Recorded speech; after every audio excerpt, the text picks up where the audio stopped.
Partagez l'énergie des clubs féminins de handball français avec Butagaz, partenaire titre de la Ligue Butagaz Énergie. Allez les handballeuses, hop!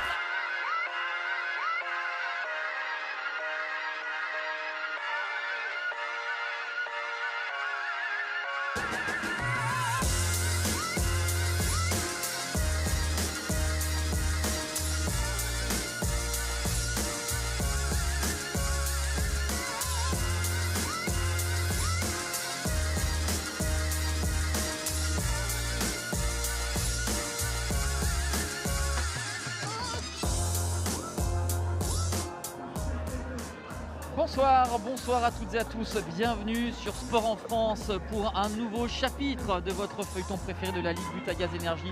14e épisode, nous sommes au Palais des Sports Yanni Yalouz pour cette rencontre de la 14e journée entre Besançon, 5e et Metz, leader. Bonsoir Amélie Goudjo. Bonsoir. Avant de rentrer dans les classements, dans les programmes, on va aller tout de suite dans le vif pour savoir si Besançon sera en capacité de faire chuter pour la première fois de la saison en championnat le Metz Handball. En tout cas, les Byzantines devront muscler leur jeu, être agressives, juger plutôt à travers de la causerie de Sébastien Mizoul il y a 2 jours.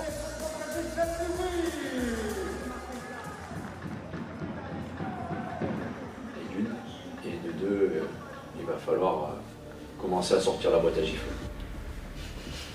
Parce que vous êtes des bonnes joueuses de handball, vous êtes des gentilles filles, sauf que moi, à un moment donné, les gentilles filles, ça me va 5 minutes. Aujourd'hui, vous faites peur à personne. On fait peur à personne. On fait mal à personne. Le problème, c'est que nous, quand il y a une fille qui vient sur un duel sur une d'entre vous, ben, le deuxième ballon, il revient sur vous. Le troisième, elle revient encore sur vous. Parce qu'on fait peur à personne. Et du coup, on sera en 0 match facile. On n'a jamais de match facile. Et il va falloir que nos gardiennes changent de braquet aussi. Parce que je vous parle à vous, mais je leur parle à elles aussi. Donc aujourd'hui, on est à 6 ou 7 arrêts de gardiennes en moyenne. Et ben, on a du bol d'être là où on est. Il faut que vous soyez méchantes. Donc je sais que c'est difficile d'être méchante quand on est des gentilles. Mais il va falloir vite changer de braquet, quoi. Parce que le haut niveau, c'est pas fait pour les gentils. Changer de braquet, des mots forts, hein, Amélie. On remercie Sébastien Mizoul de nous avoir ouvert l'intimité de son vestiaire, de ses causeries. Mais clairement, il faudra un Besançon à plus de 100% pour espérer faire l'exploit. Oui, c'est vrai que l'agressivité, ça reste toujours un des facteurs clés dans le handball quand on veut faire un résultat. Et d'autant plus face à une équipe comme cette équipe de Metz, qui, même si elle a montré sur ces derniers matchs, sur ce mois de janvier, un petit peu de perte de vitesse dans le rendement, même s'il y a des victoires, eh bien, reste quand même très très très difficile à manœuvrer. Et il faut absolument, bien sûr, hausser le ton face à une telle équipe. Ce soir, donc, une très belle affiche avec cette opposition entre Besançon et Metz. Également une rencontre importante dans le haut du classement dans le même temps avec Bourg-de-Péage qui accueillera Nantes. On va jeter un petit coup d'œil au programme du jour avec des rencontres sur le haut et le bas du classement avec Toulon qui accueille Celles-sur-Belle, Brest face à Plan-de-Cuc, Nice contre Paris 92 et Dijon face à Fleury. Ce sera demain le classement. Eh bien, on en parlait en préambule, une équipe de Metz qui a réalisé le sans faute et qui va vouloir poursuivre sur cette lancée. On le voit, les Dragons qui ont 2 points d'avance sur leur premier poursuivant et ce avec un match de moins. On va tout de suite accueillir sans plus attendre Sébastien Mizoul, l'entraîneur de cette équipe de Besançon. Bonsoir Sébastien. Bonsoir. On a eu l'occasion, et on t'en remercie encore, de l'occasion d'écouter ta causerie. Il faudra plus que de simples bonnes joueuses, il faudra des bonnes joueuses disciplinées et agressives pour peut-être battre cette équipe de Metz pour la première fois. Oui, c'est exactement ça. Les bonnes joueuses, je pense que je les ai, sinon on n'en serait pas là au niveau du classement. Et les quelques perfs qu'on a fait. Donc aujourd'hui, ce qui nous manque, oui, c'est retrouver la notion de combat. Parce qu'on a tendance à oublier que c'est un sport de combat avant tout. Et j'ai envie que mon équipe aujourd'hui, elle fasse peur à toutes les équipes de France, pas seulement à Metz, mais qu'on retrouve cette agressivité qui va nous permettre d'exister un peu plus, à nos gardiennes aussi d'exister. Et la clé pour moi, elle est là, parce qu'après, au niveau du handball, on sait faire des choses. Les articulations défensives, je trouve qu'on est plutôt bien. Donc il va falloir augmenter le curseur au niveau agressivité ce soir, sinon on va passer une sale soirée. Bon, en tout cas, face à l'un des autres ténors du championnat, à Brest, ça s'était plutôt bien passé. Oui, chaque match est différent. Brest, ça s'est bien passé. Brest, on joue 10 fois, on perd 9 fois. Donc c'est tombé là-dessus. Mais Brest, maintenant, c'est loin. Entre-temps, on a eu d'autres contre-performances. Donc une saison, c'est long. On attaque un deuxième marathon pour nous. Donc ce soir, il faut faire un bon match. Merci Seb, bon match. Merci. On parlait de bonnes joueuses avec notamment Line Uno, qui est une excellente joueuse que malheureusement Besançon avait perdu fin de saison dernière avec une blessure au ligament croisé du genou. Elle est revenue et ça apporte de la rotation, de la fluidité dans le jeu byzantin. Oui, et quelle rotation pour Sébastien Bizoul. C'est vrai qu'il manquait un petit peu d'expérience encore dans ce collectif. Elle est vraiment dépositaire justement de l'équilibre dans le jeu, de la variété. Elle sait vraiment faire peser les ballons, à la fois être très très très décisive pour elle, mais aussi dans la variété forcément très habile, puisqu'elle est très polyvalente sur la base arrière pour remettre des ballons sur les ailes en passe sautée et aussi pour faire vivre le jeu avec beaucoup d'à-propos, vraiment. Oui, les Byzantines qui vont devoir livrer une partition quasi parfaite parce qu'on sait qu'au match aller ça avait été très compliqué avec une large défaite où Besançon avait été très embêté par une Astrid Ngouan qui est au sommet, on peut le dire, au sommet de sa carrière. Astrid Ngouan, justement, vous l'avez rencontré, ma chère Amélie, à un moment savoureux dans ce grand entretien assez original où deux anciennes coéquipières parlant en toute décontraction avec beaucoup de sourires. Savoureux.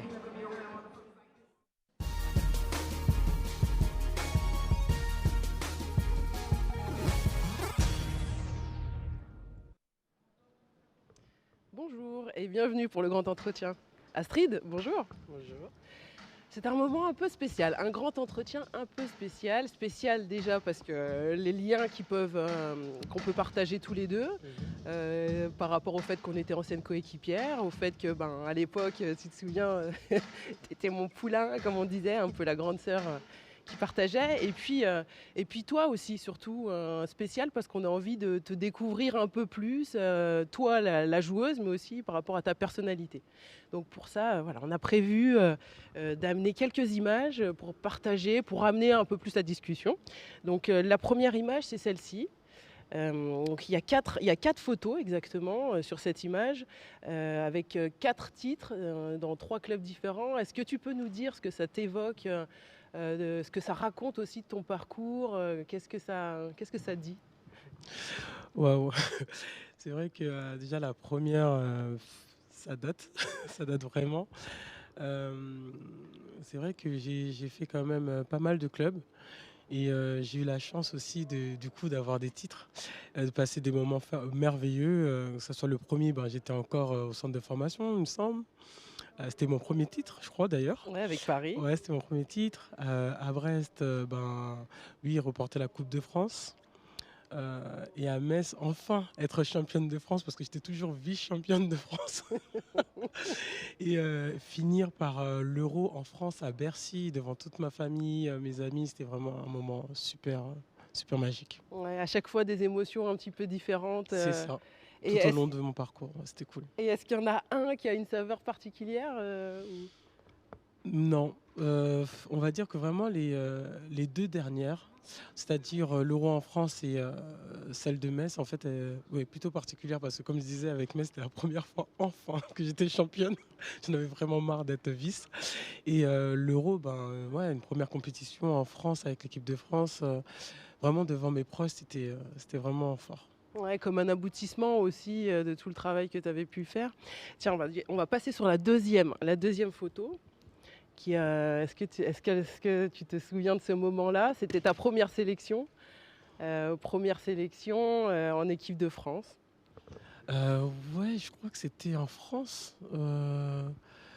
Je ne me rappelle plus dans quelle ville, mais je pense que c'était en 2013, je crois. Je ne me rappelle même plus pour te dire, mais c'est vrai que c'était trop bizarre. Franchement. Contre la Slovaquie, ouais, c'était juste avant le match. Ouais. Et je chantais la Marseillaise pour la première fois. Tout le monde me disait, tu vas voir, trop d'émotions. Je dis, mais non, ça va aller. Ouais, j'étais déjà avec les larmes aux yeux. Je stressais déjà pour le match. Non, franchement, c'était ouais, un super souvenir. Ouais, parce que c'est arrivé finalement assez rapidement, parce que tu étais quand même en deuxième division, tu étais à Noisy. 4 ans après, sélection en équipe de France, c'était quelque chose que tu avais en tête déjà depuis le départ? Pas du tout. Pour ceux qui me connaissent, franchement, j'aurais jamais pensé qu'aujourd'hui, le handball, ça serait mon métier. Bah, toi d'ailleurs, tu le sais, on a eu beaucoup de discussions dessus. Et oui, c'était vraiment une fierté de me dire que je suis en arrivé là alors que je ne pensais pas du tout. Et ça, c'était tes débuts, donc avec cette belle surprise d'être en équipe de France. Là, depuis, il y a eu de l'eau qui a coulé quand même sous les ponts, on a parlé des titres. Où est-ce que tu en es maintenant par rapport à cette aventure équipe de France Où j'en suis, ben, il s'est passé énormément de temps, c'est vrai. Il y a eu la période des JO où là, ben, j'avais eu une discussion avec le sélectionneur où il me disait clairement qu'aujourd'hui j'étais à la troisième pivot.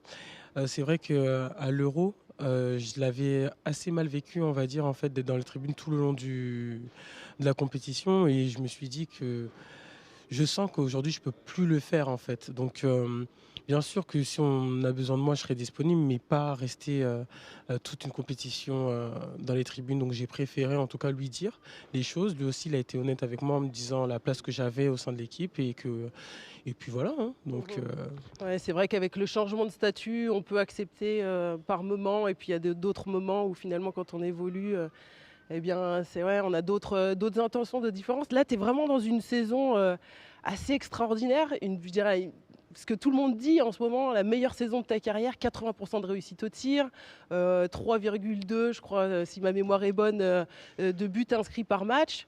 Souvent, on a l'habitude de dire oui, les arrières commencent par marquer avant de mettre à l'intérieur. Là, c'est tout l'inverse. On met toujours 3-4 ballons sur Astrid et ça fait mouche et ça met souvent la bonne dynamique dans l'équipe. Comment on en arrive à ce stade-là, à 30 ans, dans une carrière? ben, comment te dire, je sais pas.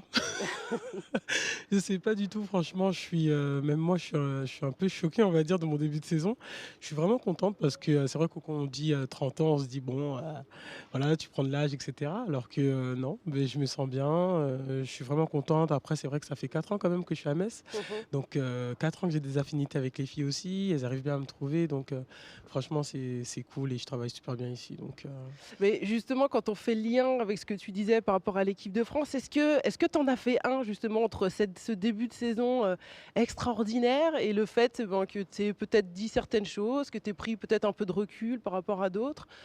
oui, je pense que avoir dit ce que je pensais réellement m'a peut-être libéré et voilà, de jouer plus librement parce qu'avec Metz, il n'y a jamais eu vraiment de problème. Je sais que le staff a toujours cru en moi, m'a toujours encouragé.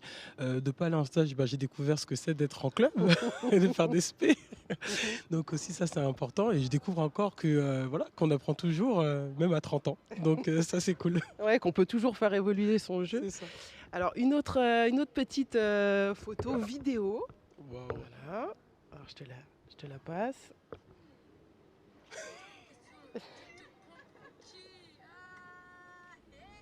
Putain, une question.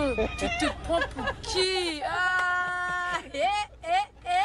Non, mais elle est grave cette fille, elle est grave.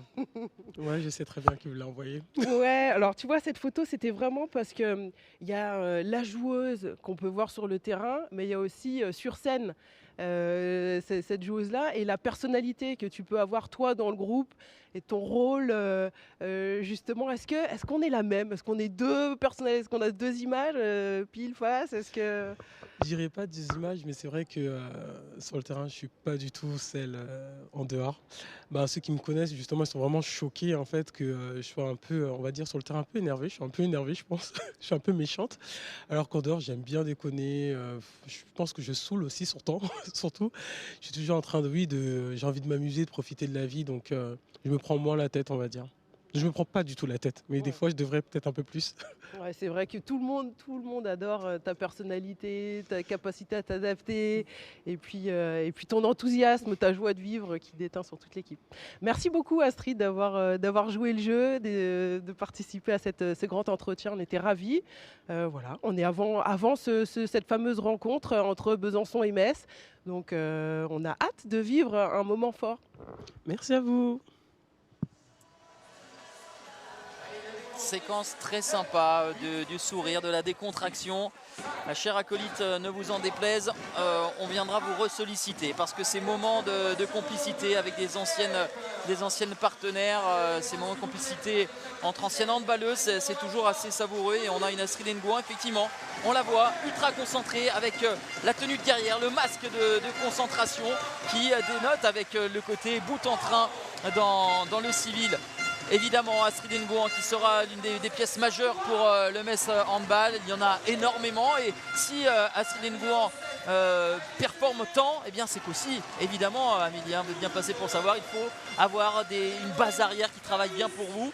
Et on a choisi justement de faire le focus sur Louise Burgard, capable de marquer, capable de donner à sa pivot. Ouais, la transition est parfaite. C'est vrai que Louise Burgard, c'est vraiment une des joueuses, c'est la joueuse la plus utilisée par Manu Mayona dans ce collectif. Elle est maintenant vraiment un cadre. Elle qui sait à la fois jouer dans son secteur mais aussi au large, très loin, et qui alterne justement les temps forts partout sur la base arrière. Alors à la fois elle pour se mettre sur son arme principale en avant sur le tir de loin. Là, comme on le voit encore hors secteur, mais aussi dans sa capacité à remettre un petit peu de danger sur l'extérieur et à servir des balles à l'intérieur, sur les pivots ou faire décaler sur les ailes. Bref, une arrière ultra complète, en défense aussi, avec un rôle majeur, capable de courir et de mettre du rythme. Elle avait été excellente sur la fin de compétition, notamment au Mondial en Espagne, avec une primauté sur la finale jouée sur la petite finale pour la médaille de bronze où elle avait été vraiment topissime. Ouais, Louise Burgard qui sera rejoint la saison prochaine par une compatriote en équipe nationale, Christina Jorgensen, la grande arrière d'1m89 qui évolue à Viborg. On va regarder la composition des équipes en commençant par la formation des Dragons avec une seule absente de marque, c'est Bruna De Paula qui n'est pas sur la feuille de match. Elle est revenue de la Covid. On a préféré dans les rangs de Metz de la laisser souffler un petit peu, surtout en vue des échéances et des matchs de Ligue des Champions, mais pour autant, regardez cette base arrière comme elle a fière allure avec Cardozo De Castro, Adriana Cardozo qui va débuter sur le poste d'ailière droite, la brésilienne. Ouais, et puis on va bien sûr mettre Melino Candy pour animer la troupe sur la base arrière. Burgard, on en a parlé, Misiewicz aussi, elle va donner le ton, notamment avec Astrid Nguyen en défense, et va pouvoir être relayée par Roland Canor qui prend de plus en plus de temps de jeu aussi dans ce collectif depuis début janvier. Du côté de Besançon, une absente de marque, c'est l'arrière droite polonaise Natalia Nozek. Il y aura l'autre polonaise, Alexandra Rosiak, qui est droitière et va évoluer à droite, et ce sera Audrey Dembélé, prêtée par Metz, qui va compléter la base arrière avec Alizé Frécon. Ouais, c'est marrant parce que sur le match où elle avait été positionnée pour la première fois sur le poste d'arrière droit, c'était aussi sous nos antennes. Elle avait été énormissime face à Brest. Elle a aussi beaucoup de qualité sur le débordement, Rosiak. Dembélé va aussi mettre beaucoup plus de ferveur sur le tir de loin. Bref, on a de quoi faire aussi, de la mobilité dans ce collectif. On connaît la vitesse de jeu des Byzantines. À voir si en défense, elles vont pouvoir hausser le ton comme l'espère Sébastien Mizoul. Les arbitres de la rencontre, mesdames Mathilde Cournil et Lauriane Lamour. Et dans quelques instants, le coup d'envoi de cette rencontre de la 14e journée de Ligue Butagaz Énergie. Besançon face au Metz Handball. Évidemment, chaque semaine, chaque équipe a envie d'être la première à faire tomber pour la première fois en Ligue Butagaz Énergie les Dragons. Est-ce que ça va être ce soir? On en aura une esquisse de réponse dans la première demi-heure, et même peut-être plus, on l'espère. En tout cas, on est toujours friand de matchs à suspense comme ça avait été le cas la semaine dernière entre les Neptunes de Nantes et Brest. Ouais, c'était la seule équipe Pardon. Allez, c'est parti pour cette rencontre entre Besançon et Metz, le 5e face au leader invaincu.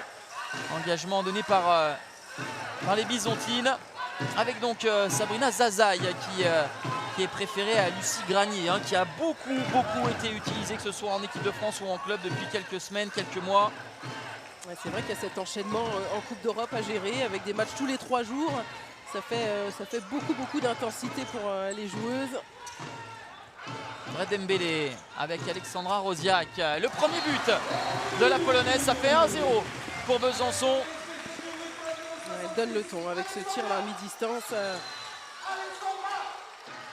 Les arbitres qui ont souhaité couper le jeu alors qu'on avait trouvé une solution à l'intérieur. Allez, Méline Nokandi à la main avec à ses côtés Kamia Michievich et Louise Burgard.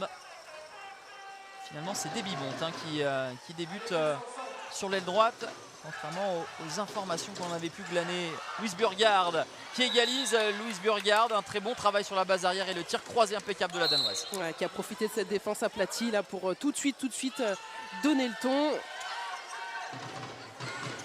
Dembélé avec Alizé Frécon et on a vu se lever Katia Andriouchina et Manu Mayonade faire des grands signes en montrant les deux mains qu'elles évoluent à 7. Évidemment, ce sera l'un des stratagèmes que va essayer d'exploiter Sébastien Mizoul et ses filles en évoluant à 7 contre 6. C'est une parade de Sakura Ogueux devant l'une des enfants du pays, elle qui a évolué toute sa carrière avant d'arriver à Metz, ici à Besançon, Chloé Valentini. Ouais, c'est vrai qu'il y aura un sacré duel entre les deux joueuses. Elles ont passé tellement de temps à s'affronter à l'entraînement la saison dernière. Et on sait les qualités de Ogueux, notamment sur le poste sur les ailières. Beaucoup de facilité dans l'exercice. Alors on a compris un petit peu l'idée que voulait mettre en place Sébastien Mizoul. Après chaque arrêt, eh bien, il évolue avec 7 joueuses. S'il a la possibilité de monter sur tout le terrain, il ne va pas s'en priver. Si la défense messine se replie, eh bien, finalement on a une deuxième pivot qui ressort. Là c'était en l'occurrence Pauline Robert.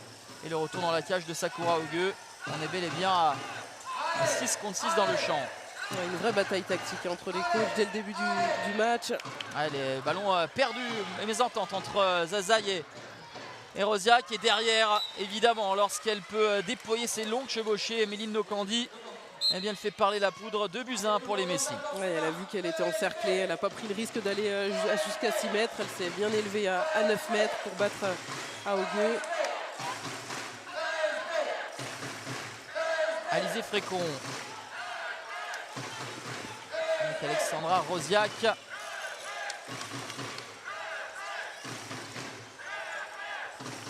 Chimanga avec Dembélé. C'est contré par Michievich et la relance de Kapitanovic. Millimétrée dans les mains de Chloé Valentini. Après son échec précédent, elle trouve le chemin des filets sur contre-attaque. Oui, ça fait déjà 3 ballons qu'elles ont monté très rapidement les Messi. Le ton est donné. La défense avec Michievich qui connaît bien forcément Audrey Dembélé qui a été prêtée cette saison et qui a bien retardé son contre. Rosiak avec Dembélé. Le passage en force pour Dembélé. Elle s'est bien refermée dans le bon tempo cette défense des Dragons. Audrey Dembélé, on le disait effectivement, qui est prêtée par Metz. Elle sera prêtée l'année prochaine encore par les Dragons, mais Besançon aimerait la conserver une saison de plus.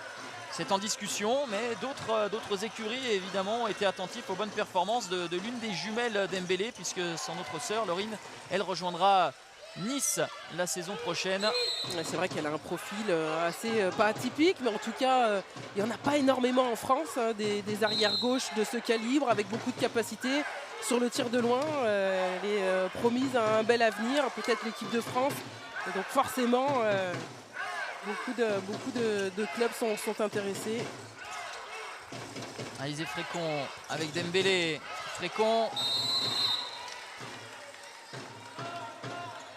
dans cet enchaînement des matchs entre la Ligue Butagaz Énergie et le championnat, c'est vrai que les Byzantines n'avaient pas forcément eu l'habitude de ce genre de cadence et tirent un peu la langue. Seul, comme disait Sébastien Mizoul, Alizé Frécon arrive à surnager avec Line Uno aussi, qui est toute fraîche, qui vient de revenir. Là, il y avait une belle séquence, on avait réussi à trouver un décalage, mais la finition n'est pas au rendez-vous pour Sabrina Zazaï. Et là, on se fait mystifié lorsqu'on est isolé, surtout les deux pieds à 6 mètres. Là, Louis Cusset a subi la vitesse de Méline Nokandi.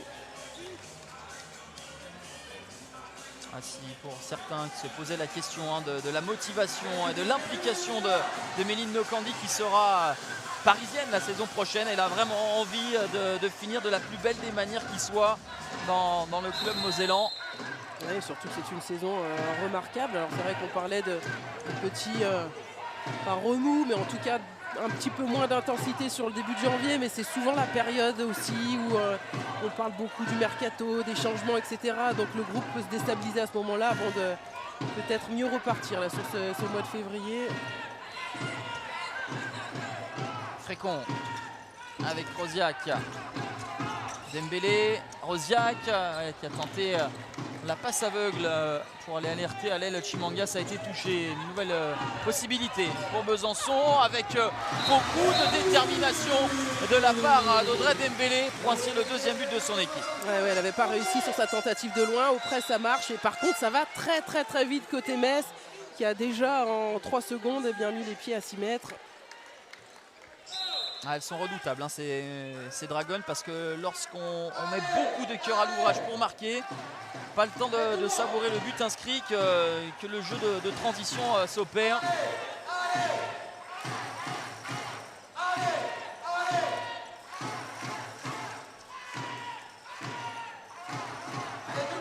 Rosiak avec Dembélé qui vient enfoncer la défense messine et derrière, tentative individuelle assez complexe pour la polonaise. Et surtout dans ce sens de course, quand on part de la droite vers la gauche, quand on est droitière comme cela, c'est pas évident de repiquer dans la profondeur.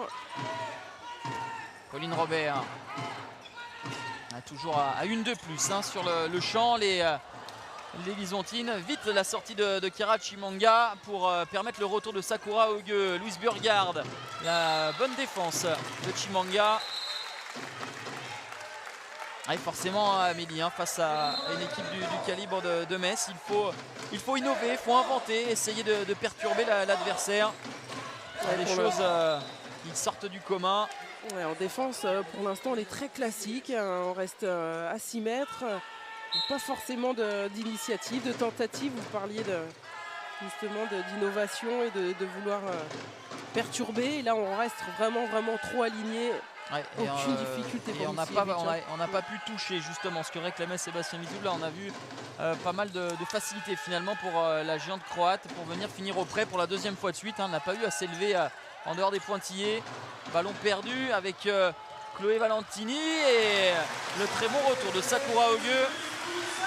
Il a fallu quand même qu'elle s'emploie pour avoir ce ballon. Un joli tacle glissé pour pouvoir intervenir.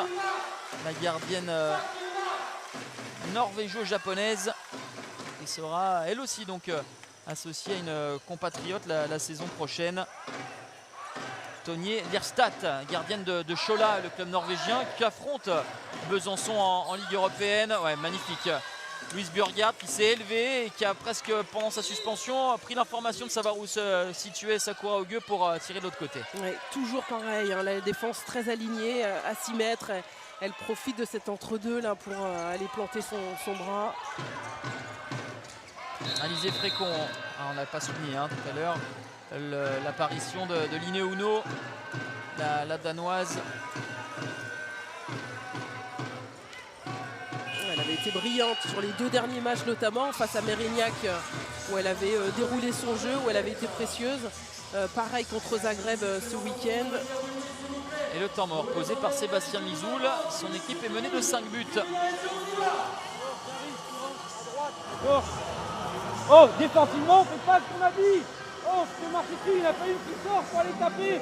On est à 6 mètres, on a les pieds à 6 mètres, on n'a pas une qui va aller chercher qui que ce soit. On se fait bombarder de loin, on est non plus sur les déplacements latéraux. C'est que des chutes à 6 mètres, 50. On respecte pas ce qu'on a dit.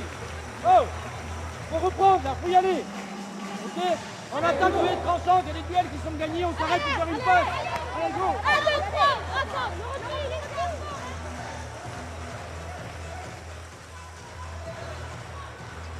On y revient à Mélila, plus que les ajustements tactiques, là c'est dans l'envie effectivement, ce qui réclamait Sébastien Mizoul, ce qu'on a pu voir cette séquence lors de la causerie, de l'impact, un peu plus de méchanceté entre guillemets défensive. Là donc très peu été touché les arrières messines pour pouvoir finir au près. C'est vrai que ça part souvent le combat, quand on parle de combat bien sûr on fait référence à la défense. Et c'est vrai que sur les saisons précédentes, il y avait un équilibre entre les deux secteurs. Il y avait pas mal de performances défensives. Là, on sent encore que ça peut monter largement d'un cran. Et ce début de match, à nouveau, montre des faiblesses pour le côté byzantin. Clarisse Méraud a fait son entrée après le temps mort. La voici avec son premier ballon. Zazaï avec Lineuno. Avec beaucoup de dissuasion.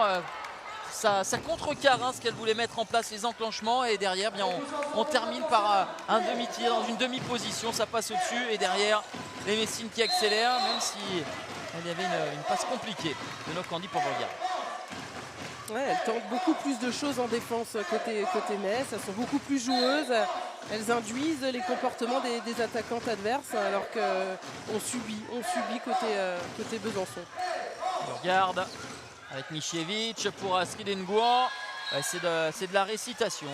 Et il y a toujours, lorsqu'il n'y a pas le plan A, il y a le B, si c'est C, voire même plus. Parce qu'on voit qu'elles ont une capacité d'adaptation à chaque situation, les Messines. Et autant dire que ça va mettre encore plus le doute dans les têtes des Byzantines qui avaient essayé de mettre justement de la profondeur et qui se sont retrouvées à ce moment-là et bien sanctionnées avec un ballon à l'intérieur sur Astrid Nguyen. La réponse de pivot à pivot après le but d'Astrid Nguyen. De l'autre côté, c'est Louise Cusset, bien servi par Alizé Frécon. Ouais, en attaque, elles ont vraiment des solutions qu'elles arrivent à trouver. Reste à resserrer. Encore les rangs avec Clarisse Méraud, cette fois en poste 2. Michievich avec Nokandi, Burgard, Louise Burgard. Et malgré la parade de Sakura Ogue, on va revenir à une faute sur la Danoise et un jet de 7 mètres à suivre. Voilà, toute la variété du jeu, tactiquement, on varie les plaisirs avec ce bloc sur l'extérieur. Louise Burgard là, qui va à l'opposé pour ensuite bien s'infiltrer dans le 1-2. C'est Tamara Horacek qui sort du banc pour venir tirer ce jet de 7 mètres. Sakura Ogue face à Tamara Horacek. Le tir sans feinte de l'internationale française qui inscrit le 9e but de sa formation. 9-3 pour Metz. Ils ont un cœur aussi côté Metz de très très bien commencer cette première mi-temps. Elle qui avait été très accrochée face à Dijon, face à Bourg-de-Péage, face à Castelmonou aussi en Ligue des Champions.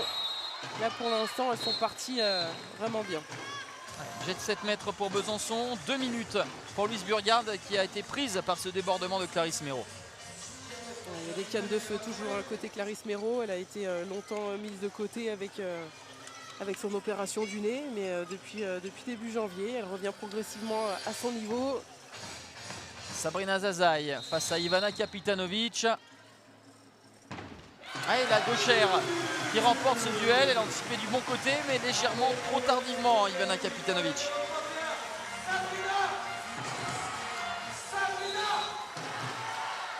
Ça passe pas très loin de ses mains. Autour des Messines de faire sortir leur gardienne. Elles sont en infériorité numérique. Emma Jacques a pris place sur la droite de la base arrière. Michievich avec Emma Jacques qui décroise parfaitement son tir. Autant dire qu'on a des arguments sur la base arrière côté droit avec Emma Jacques là, qui s'élève. Lineuno avec Alizé Frécon, demi-tour contact de Clarisse Méraud qui arrive à libérer son ballon, mais impossibilité pour Sabrina Zazaï d'aller au tir. Frécon avec Méraud encore une fois, et deuxième pénalty consécutif obtenu par la jeune Byzantine.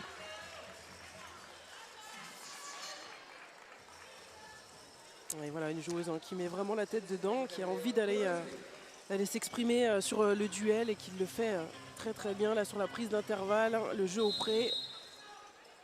De nouveau Zazaï face à Kapitanovic. Petit tir est fait à côté du pied droit de Ivana Kapitanovic. 10-5.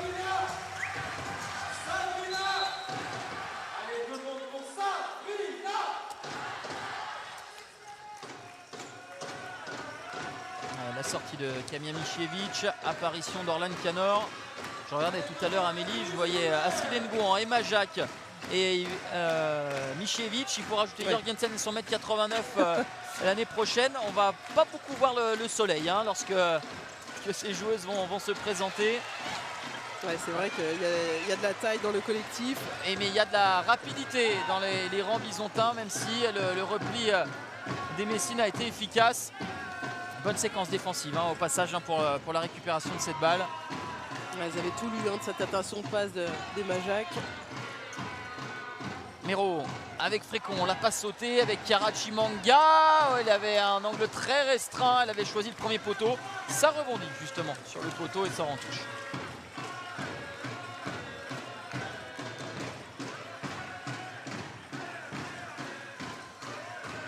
Classique, Kapitanovic qui n'offre pas beaucoup de solutions, qui ne bouge pas beaucoup. Et là, elle s'est laissée prendre sur ce tir premier poteau. Chimanga.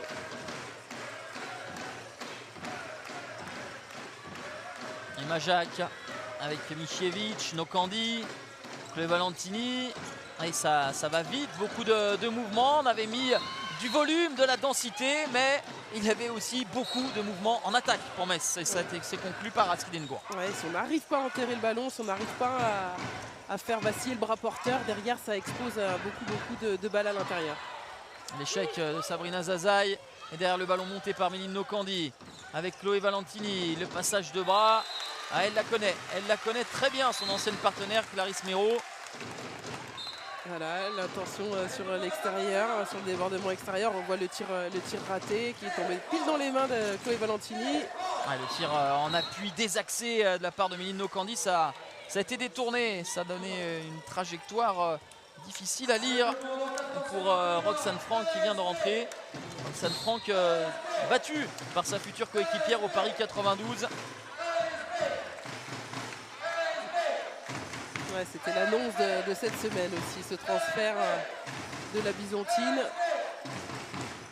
Ils en ont connu des gardiennes byzantines, anciennes byzantines côté Paris. On se souvient bien sûr de Cléopâtre Darleux, on se souvient Catherine Gabriel actuellement. Gabriel. Allez, le tir par en dessous, belle initiative victorieuse de Line Ouno. Ouais, voilà, une bonne séquence à nouveau offensive. Il y a des bonnes séquences proposées par les joueuses de Besançon. Malheureusement pour elles, Amélie, elles sont un petit peu trop diluées pendant que Metz affiche une plus grande régularité depuis le début de la partie. C'est vrai qu'il y a une sacrée constance dans le jeu, dans la manière de trouver des solutions en attaque et aussi d'être solide en défense. Il y a tous les secteurs qui fonctionnent bien jusque-là. Et Majac, Nokandi avec des bibontes. Lorsque Metz joue comme ça, on a beau mettre toute l'intensité, toucher, sortir la boîte à gifles, pour paraphraser Sébastien Mizoul, là rien n'y fait. Metz a un collectif ultra huilé et on vient de le constater encore une fois que cette lucarne trouvée par Michievich. Ouais, magnifique, elle a enlevé la toile là, sur ce geste-là, à la fois puissant et précis. Ouno avec Muscuset. Alizé Frécon, bien joué Alizé Frécon qui s'est enroulé, s'est faufilé autour des grands gabarits messins. Ouais, c'est exactement une des armes qu'on attend côté byzantin, c'est-à-dire essayer de vraiment amener à isoler certaines joueuses et les grands gabarits notamment pour bien faire jouer la vitesse et les appuis de certaines joueuses. Il y en a un paquet côté Besançon. Candy avec Orlane Canor. Chloé Valentini, on vient d'avoir 3 joueuses internationales françaises là, qui ont participé à cet enclenchement. Emma Jacques avec Nokandi et Chloé Valentini qui aime à glisser comme ça dans le dos des défenses adverses. Ouais, elle aime bien participer au jeu aussi en rentrant à l'intérieur. Et là on l'a bien trouvé.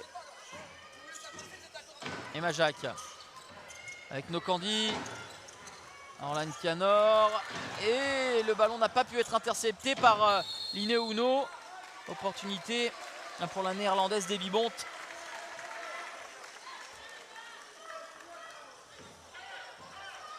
Nokandi, bras élevé.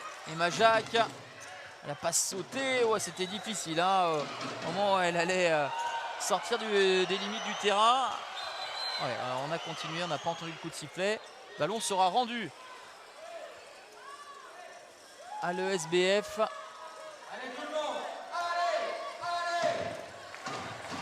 Et voilà, on a Chloé Valentini, ailière de Metz, ancienne byzantine, et l'apparition de Camille Aoustin, ailière de Besançon, ancienne messine. Il y a de beaux face-à-face. Line Uno, bien joué ce tir à rebond. Et il faut s'employer de manière individuelle depuis quelques minutes. Les dernières réalisations des Byzantines, c'est au prix d'exploits comme Alizé Frécon tout à l'heure, comme Line Uno ici.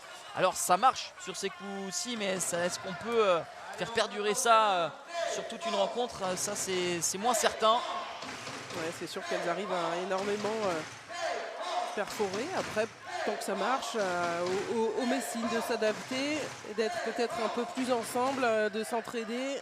Sarah Boukti a pris place en poste de pivot à la lutte avec Louise Cusset et Pauline Robert. Canor avec Boukti. Et le ballon qui revient dans les mains de Méline Nokandi qui a surgi pour venir inscrire le 14e but de son équipe.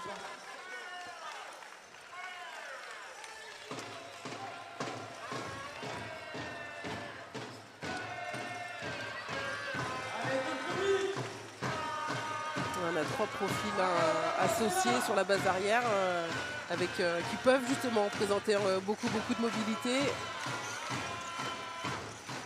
Mero, on a vu un petit sourire complice entre Lucie Granier et sa grande amie, son ancienne coéquipière à Besançon et en équipe de France. Lucie Granier, Chloé Valentini, la passe sautée, Lucie Granier, il y a un passage en zone et donc ballon rendu au Metz Handball. Ouais, c'est dommage, on avait pu mettre de la continuité, on avait réussi à trouver une belle option sur l'extérieur. Et en échec la Brésilienne Adriana Cardoso.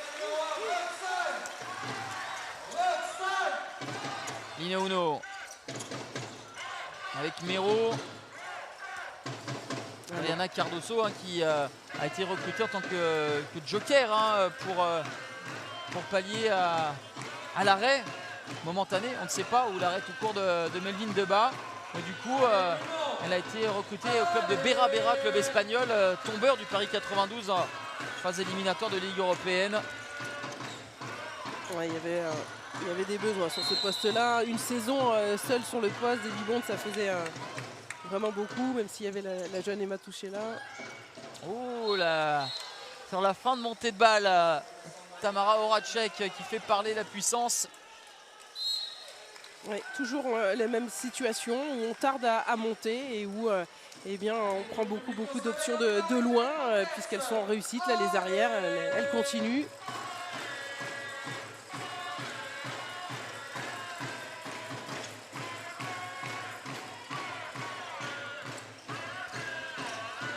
Mero passe à rebond, c'était un petit peu trop lisible. Interception de Boukti avec Burgard. Cardoso, le bon repli de Juliette Faure. C'est un petit peu grossier. C'est un petit peu grossier cette faute de Camille Aoustin et c'était devant l'arbitre. Évidemment 2 minutes pour Camille Aoustin sur cette poussette. Les 2 bras tendus, là c'était inévitable cette sanction. Tamara Horacek de nouveau sur la ligne des 7 mètres face à Roxane Franck.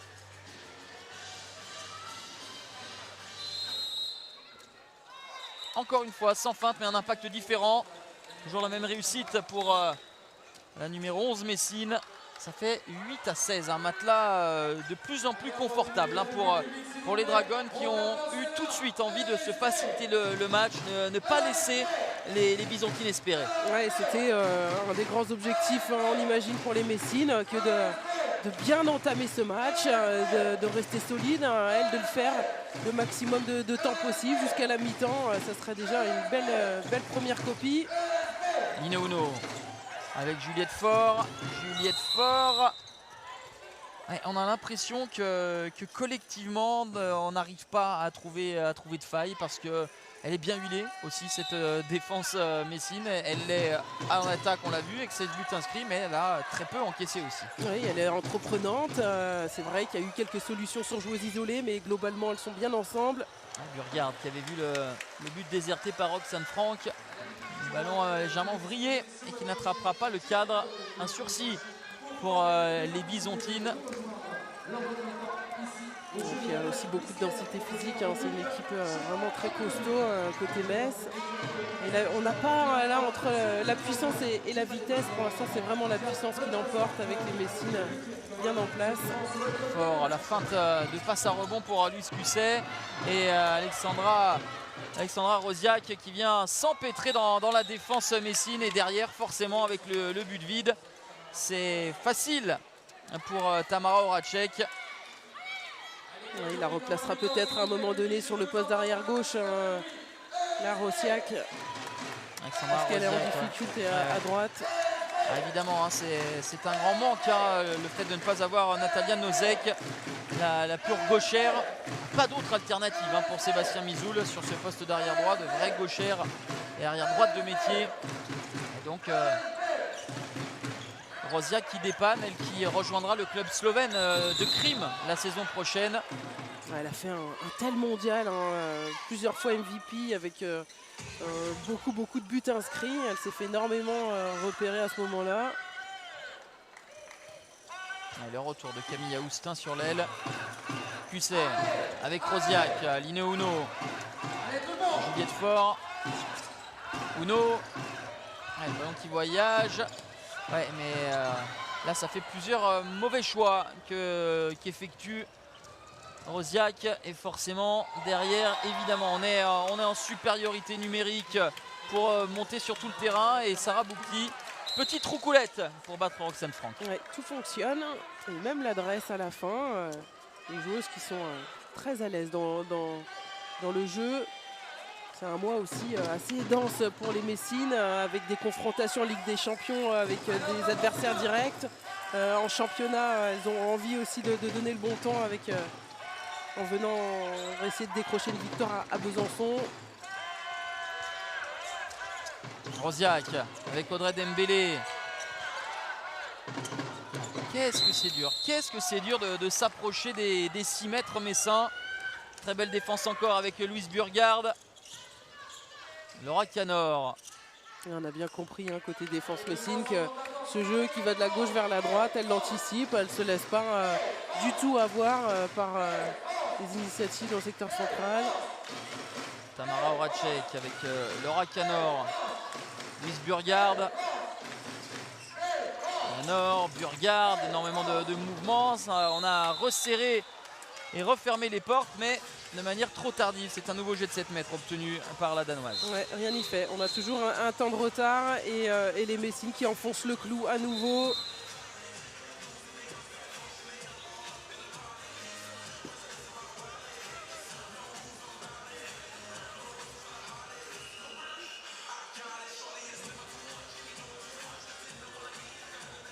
Ouais, l'inquiétude, hein, pour Sébastien Mizoul au vu du score, au vu d'une de ses joueuses qui est au sol. Vous voyez une belle affluence, hein, ce soir au Palais des Sports Gani Yalouz. Ouais, ça a toujours été une affiche particulière ici. Les confrontations face à Metz. Ah bah on a en présence de clubs historiques, hein, tout simplement. Et c'est vrai que c'était ce que j'allais dire avant le coup d'envoi, c'est que de toutes les équipes du championnat, hein, c'était la seule équipe sur les dernières années à ne jamais avoir été battue par les Bisontines. Elles ont fait à chaque fois des exploits, des matchs incroyables, mais contre les Messines, elles ont toujours eu, elles n'ont jamais réussi à gagner. Alexandra Rosiak qui va aller s'asseoir, un petit peu sonné, hein, elle qui a donc refermé et qui s'est pris Louise Burgard qui arrivait lancée. Tamara Horacek face à Roxane Franck. Elle est à 100% dans l'exercice, Tamara Horacek. Je vais porter l'œil, le tir au-dessus. On en reste à plus 10 pour les Messines. Alors qu'on jette un petit coup d'œil, hein, sur le banc avec le protocole et le médecin qui s'affaire autour d'Alexandra Rosiak. D'ailleurs, soyez bien avec nous à la mi-temps, un très beau sujet qu'on va vous proposer avec les deux Polonaises et amies, Alexandra Rosiak et Natalia Nozek.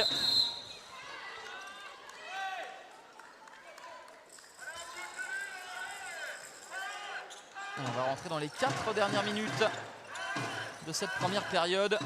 Chimanga avec Dembélé, Juliette Faure. C'est lisible, c'est trop lisible. Et Cardozo qui va filer, lancer face à Roxane Franck. Une première feinte et ensuite le tir à rebond. Ouais, Sarah Boukti qui a vraiment une bonne lecture sur le jeu en défense. Toutes les passes comme ça, trop faciles sur pivot, elle les détecte. Et Chiara Chimanga, donc c'est elle qui s'y colle sur la base arrière côté droit. Il avait sorti du chapeau cette alternative Sébastien Mizoul face à Brest et ça avait totalement déstabilisé le BBH en deuxième période. Il retente le coup.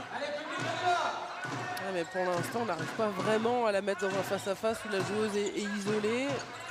Et on vient en plus entraider avec Orlan Canor là, qui avait bien senti le coup. Ouais, on a une défense messine impériale, impassible. On sent vraiment les Dragons qui sont en mode Ligue des Champions ce soir dans ce match de championnat. Ouais, elles ne lâchent rien, elles sont sur tous les coups. 18 buts, 19 même déjà inscrits, c'est énorme en 27 minutes. Alors c'est vrai que les Byzantines, si on regarde tous les matchs qu'elles ont fait depuis le début, elles en encaissent énormément. Et la parade d'Ivana Kapitanovic sur ce tir délicat pris par Audrey Dembélé. Ouais, c'est toute la différence aussi. On est, pour tout vous dire, on est là au milieu du terrain en position commentateur et juste sur notre gauche on a le banc des Dragons et à chaque fois on voit ces rotations et à chaque fois le niveau ne baisse pas. Lorsqu'on fait sortir Michievich, on fait rentrer Orlan Canor, lorsqu'on fait sortir Nokandi, on fait rentrer Horacek et j'en passe. Tous les postes sont doublés et d'un niveau sensiblement équivalent. On a même une très bonne entrée, Amélie, que ce soit offensivement et même défensivement de Sarah Boukti qui a suppléé Astrid Ngouan. Ouais, elle fait une superbe saison. Elle a re-signé aussi comme beaucoup de joueuses. De plus en plus solide vraiment sur le poste et sur la rotation.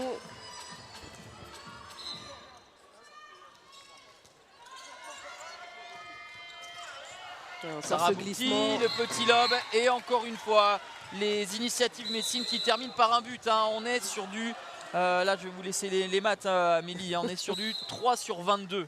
Je sais pas si c'est une bonne idée de me laisser les maths. Bon, alors on est sur du 3 sur 22. 3 arrêts confondus entre Sakura Ogueux et Roxane Franck. Alors bien sûr on ne peut pas tout mettre sur le dos des gardiennes, mais voilà, il appelait à plus de volume, plus d'agressivité défensive et surtout les arrêts de gardiennes. Il n'est pas entendu pour l'instant Sébastien Mizoul, mais elle se donne du mal, mais tout ne fonctionne pas et chaque perte de balle connaît sa sanction. Ah oui, là c'est la déferlante qui continue avec cette contre-attaque là bien amenée, bien menée. Allez, la dernière minute à venir dans cette première période et autant la prestation face à Dijon lors du dernier match du championnat pour les Messines était perfectible, victoire 25-17. Un peu moins de rythme, un peu moins de sérieux et de concentration. Autant là, c'est une première période quasiment parfaite au moment où Juliette Faure n'attrape pas le cadre. 21 buts, peut-être 22 en une seule mi-temps. C'est quasiment le total du match face à Dijon la semaine dernière. Oui, c'est sûr que là, elles avaient de toute façon à cœur de hausser le ton, de retrouver de la fluidité dans le jeu. La manière y est vraiment, en tout cas, elle est vraiment au rendez-vous pour les Messines qui font la mi-temps quasiment parfaite face aux Byzantines.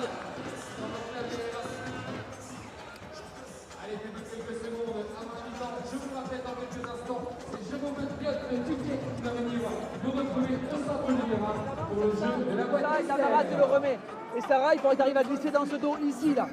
Adriana, we will play. Tamara will turn around here. She turn around and she pass back to Orlan. Then Tamara will run between. Tamara, tu rentres à l'intérieur. Et Emma, tu cours jamais à l'extérieur et tu es vigilant sur le poste 1. Laurent, c'est toi qui véritablement n'aura pas la balle ici, sauf si Sarah te la met. C'est toi qui seras le premier replieur ici sur la séquence. Tamara, prends bien le temps de taquiner ce numéro 3 là, bien fixé. Contourne, fais-la sortir ici. Et tu remets un ballon sur Orlan. Et Sarah, tu glisses là-bas tranquillement. Tamara rentre, prends-le pour tirer et tu regardes les options qui s'offrent à nous. Allez, allez. À toi, centre-toi enfin. Allez.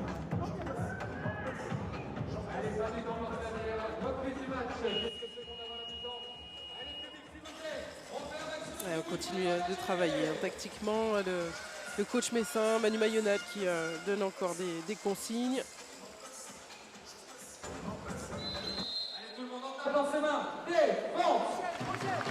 Allez, les 15 dernières secondes avec Horacek, Canor, le bon glissement de Sarah Boukti qui est ultra efficace et l'addition va s'alourdir encore pour Besançon, mené 22-8, moins 14 à la pause. Est-ce que ce but va être accordé? Il l'est au buzzer.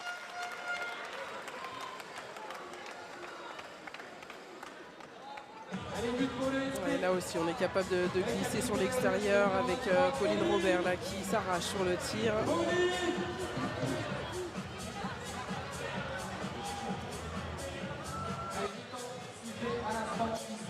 Ouais, ils sont venus voir les joueurs aussi, le but avait été validé.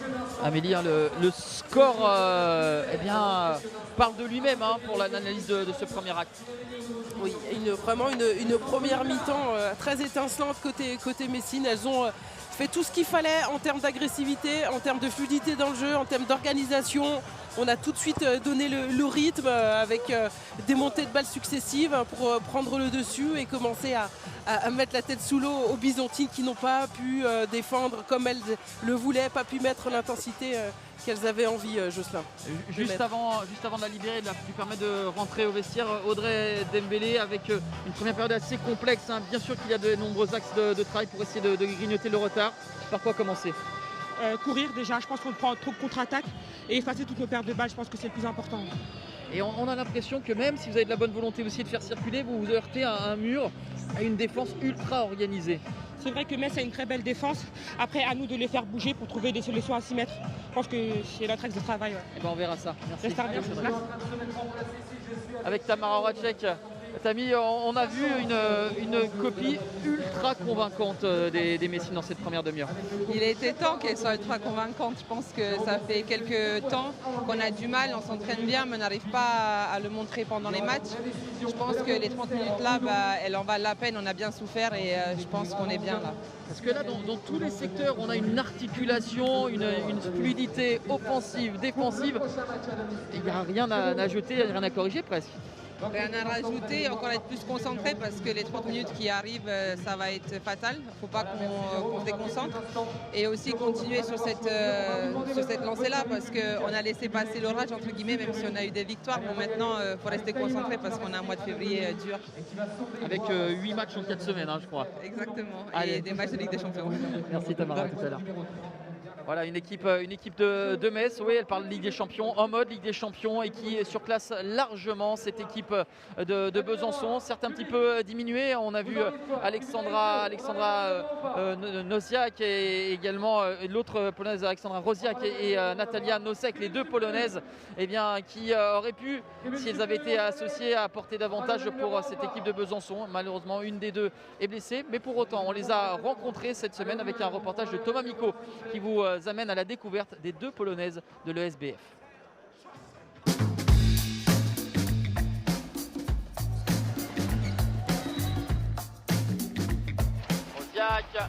Rosiak, lorsqu'elle n'est pas touchée, elle peut déployer ses longs segments et la puissance de son bras.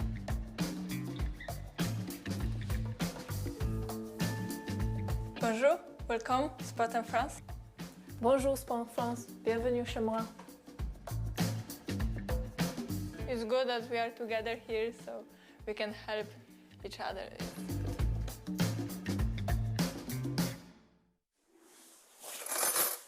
Ja miałam zrobić, ale to zrobię później. Mówię, że I know Alexandra. We were together in this school of Pro League Federation during 2 years because she is 1 year older than me. And we played together 2 years in Lublin, so yes, we know each other. And I was speaking about with club. I didn't know that she will come here, so yeah, it's good that first year we were together. After we finish by 3 services here, the external. Okay. Pour la blessure de Natalia, donc elle s'est fait une fracture de la main, elle a été arrêtée pour 8 semaines. Donc là, l'idée moi ce que j'ai mis en place sur le travail physique, c'est une alternance de séances de muscu. et 2 séances de travail plutôt physique pour qu'elle reste, on va dire, le plus en forme possible sur le bas du corps, comme elle est blessée sur le haut du corps. Et dès que sa période d'arrêt complet sur sa main va s'arrêter, on fera une rééducation et une réathlétisation avec les kinés sur sa main pour qu'elle revienne, on l'espère, fin février, début mars à la compétition. It was difficult for me when I catch it and somebody told me that it will be 2 months. But I think that maybe I will come back faster because I feel good and my hand is also going good. It's handball. When we play, it's always can happen something.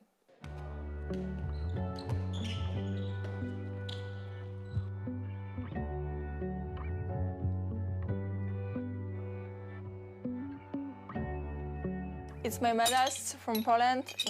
I think I have my all medals here, and it's for Polish Cup and also AHF Cup. This photo, she play with me in national team. She play with me and she.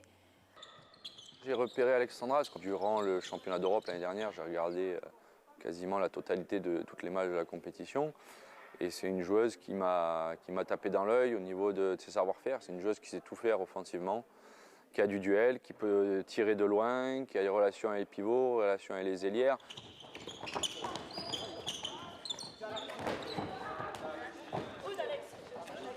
I'm really excited that I can be here. This league is really different than Poland because in Poland we have only 8 teams and it's also faster. I think so, and a little stronger. C'est une très belle joueuse qui malheureusement va nous quitter à la fin de la saison. Et elle part dans un club qui joue la Ligue des Champions, Krim, qui est champion chaque année dans son pays, en Slovénie. Je suis déçu de ne pas pouvoir la conserver, bien entendu. Et tant mieux pour elle, et malheureusement, tant pis pour nous. Ça veut dire aussi que j'ai eu le nez creux en la recrutant.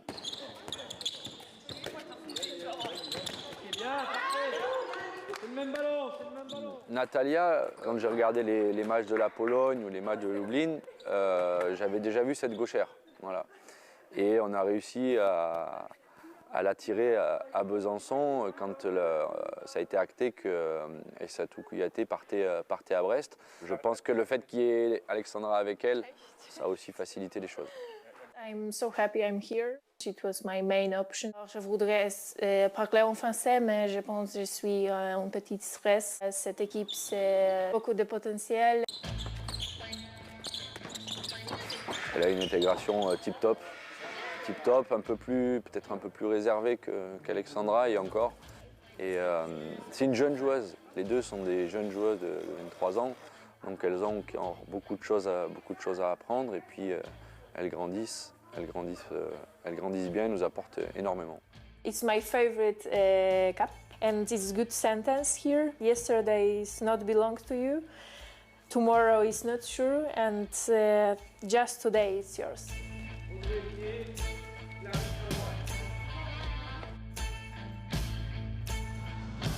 Retour au Palais des Sports Guény Yalouz et au moment où le partenaire de la LFH, Butagaz, eh bien, remet des maillots aux jeunes, aux clubs de la région. Eh bien, nous, on a le plaisir d'être en compagnie de Sandrine Mario. Salut Sandrine. Bonsoir. Ravi de te retrouver. Puis on va prendre des nouvelles tout simplement. On t'avait connue bien sûr joueuse à Besançon, adjointe avec Raphaël Tervel durant 6 saisons. Et là, un petit peu de recul. Comment ça se passe, la vie ? Bah bien, la vie ça s'annonce bien. Non, un peu de recul, un peu de calme. Voilà, une vie un peu moins speed. Et puis permettre de pouvoir profiter un peu des enfants, des vacances et puis des soirées. Voilà, pour retourner un peu dans le monde culturel dès qu'on pourra le faire pleinement. Voilà, donc une vie plutôt calme. J'ai cru du recul pour retourner dans le monde du handball. Ben, on verra ce qui se propose. Je dis pas jamais, je dis pas rien. On verra bien ce qui se présente. Pour l'instant, non, je vis sans penser à plus tard. Voilà, je suis prof ici à Besançon, ça se passe bien, je m'éclate. Et puis on fait autre chose de ces week-ends, on fait autre chose de ces vacances. Donc c'est plutôt agréable. Mais on occupe malgré tout. Hein, c'est mercredi lorsqu'il y a des affiches comme ça avec Besançon face à Metz pour venir. Et donc tu as toujours ton œil à viser. Tu peux nous livrer ton sentiment sur les 30 premières minutes ? Vu du score, voilà, on peut dire que ça va être compliqué compliqué évidemment pour la victoire, hein, voilà. Deuxième mi-temps difficile. Après, c'est défensivement, je pense, dans tous les aspects défensifs. Tant en défense placée, ça manque d'agressivité et de décodage par rapport aux joueuses qui sont vraiment en train de tirer, à savoir celles qui ne le sont pas. Et puis sur le repli défensif, on va prendre, si jamais on n'y arrive pas, pour que ça aille plus vite dans le repli défensif, arriver à anticiper. Et aussi des arrêts, on n'a pas beaucoup d'arrêts de gardienne. Donc bon an mal an, il faut qu'un petit peu tout le monde se retrousse les manches et puis envoie un peu plus en défense pour pas leur permettre de tirer dans un fauteuil et face à un but qui est quasiment désert à chaque fois, quoi. Tu parlais de repli défensif, pourtant c'est ce qui fait la marque de fabrique de Besançon, c'est ce que vous aviez véhiculé avec Raphaël durant toutes ces années. Ouais, oui, alors après on perd aussi beaucoup de ballons faciles, donc on les redonne dans les mains, donc c'est compliqué derrière sur une armada comme Metz de replier et d'être un peu partout. Il y a des changements défensifs depuis le début, il y a une volonté de jouer à 7 en montée de balle qui peut-être aussi amène à une forme de désorganisation. Je ne sais pas comment Seb avait préparé ça, mais voilà, je pense que les filles, il faut qu'elles s'y emploient un peu plus en défense pour les amener dans les pousser dans leur retranchement pour essayer de mettre un but. Pour l'instant, c'est trop facile pour Metz pour marquer des buts. Alors, je sais pas, hein, le banc est peut-être loin, mais en tout cas, l'analyse et l'œil, il est toujours là. Ouais. Merci Sandrine, merci, à très bientôt. Voilà, eh bien... Voilà, peut-être que c'en est pas de toucher un petit mot à Sébastien Mizoul, on ne sait pas, en tout cas on était ravis de retrouver Sandrine Mariot et on va voir si Besançon, qui est largement distancé au terme des 30 premières minutes, va essayer de grappiller son retard et d'avoir rendu une copie un petit peu plus acceptable dans le deuxième acte, où si Metz va continuer en mode rouleau compresseur. Amélie.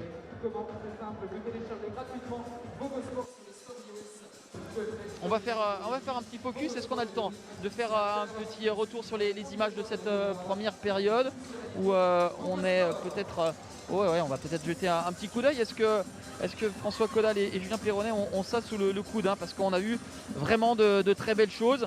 Bien sûr, elle est spectaculaire cette roucoulette, et ça fait partie des nombreux buts qu'a inscrit Sarah Boukti dans son entrée en jeu. Oui, elle nous a impressionnés, hein, dans sa capacité à être complètement décontractée jusqu'au bout, à être très sérieuse, très appliquée en défense, à l'image de son équipe, et puis derrière à proposer des glissements sur l'extérieur, à tenir ses blocs aussi par moment. Bref, tout a fonctionné côté Metz, hein, que ce soit sur la fin de montée de balle, mais aussi sur cette attaque où il y a eu énormément de danger sur le tir de loin, mais aussi des solutions à l'intérieur énormes, quoi. On n'a pas eu peut-être énormément de décalage sur les ailes, si on doit être tatillon sur la répartition des buts, mais sinon sur la base arrière et les postes de pivot, ça a été très fluide. Alors si Metz s'est largement échappé dans cette première période pour cette rencontre face à Besançon, un petit peu plus au sud de la France, le rencontre de haut de tableau entre Bourg-de-Péage et Nantes est indécise, hein. 18-17 pour Bourg-de-Péage à la pause. BDP face au Neptune de Nantes. Pour les autres résultats en cours, Toulon mène largement 16-9 face à Celles-sur-Belle, et on est au quart d'heure de jeu à l'Arena de Brest, le BBH qui mène 10-6 face à Plan-de-Cuc, et le Paris 92 mène à Nice après 17 minutes de jeu 5-3. Voilà pour les scores de cette soirée. On vous rappelle, hein, que demain une autre partie entre Dijon et Fleury. Et le public de Besançon qui aimerait voir sa formation lutter beaucoup plus ardemment face au Metz Handball de Manu Mayonade. Mais le constat est là, on a une équipe qui est rodée, une équipe qui a beaucoup plus d'armes et ça se voit, et beaucoup plus de certitude tout simplement. Oui, alors c'est vrai qu'on a deux équipes européennes, une qui évolue sous quasiment la même formule, European League, des Champions. Il y a bien sûr plus d'équipes en Ligue des Champions, mais en tout cas le ton et le rythme est donné. Alors après, c'est vrai qu'elles ont depuis le début de la saison tellement un rendement impressionnant, les Messines. Il y a eu cette période de doute, et puis là aujourd'hui, face aux Byzantines, elles sont en train de remettre tous les arguments, tous les ingrédients qu'elles avaient su mettre sur le début de saison, et là à ce moment-là, ça devient très difficile à aborder. À voir si cette pause, cette mi-temps aura permis aux Byzantines de se retrouver, de revenir avec d'autres intentions. On attend une mi-temps quand même plus accrochée, avec collectivement aussi, en défense et en attaque pour trouver des solutions. Vous parliez, Amélie, de ces deux équipes qui vont être sur le pont en Coupe d'Europe.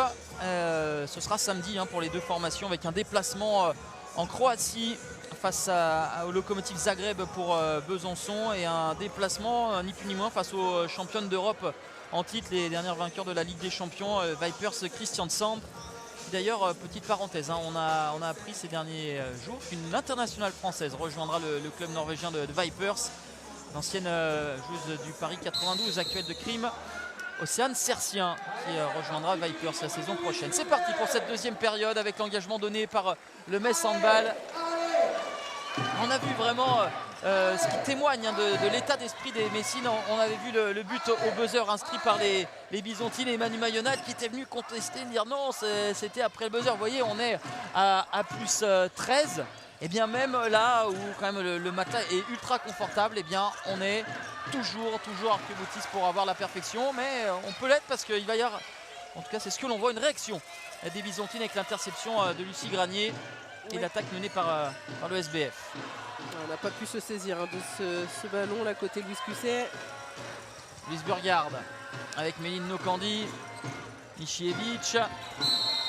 Et voilà, ça fait deux actions défensives, une tout à l'heure récupérée par Lucie Granier, cette fois Pauline Robert qui obtient un passage en force.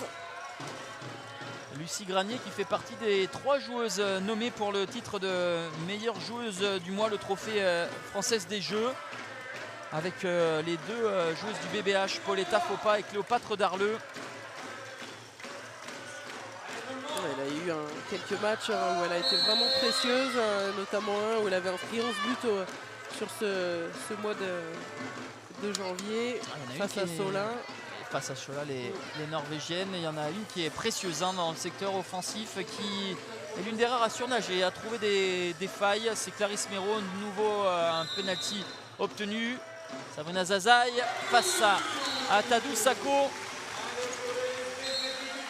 Ça passe pour l'ancienne joueuse de Toulon et de Mérignac, et Tadou Sako qui encaisse son premier but depuis son apparition en début de deuxième période.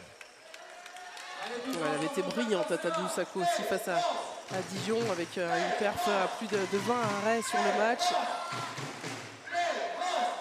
Sylvain Gouan avec Michievich. Oh, Camilla Michievich.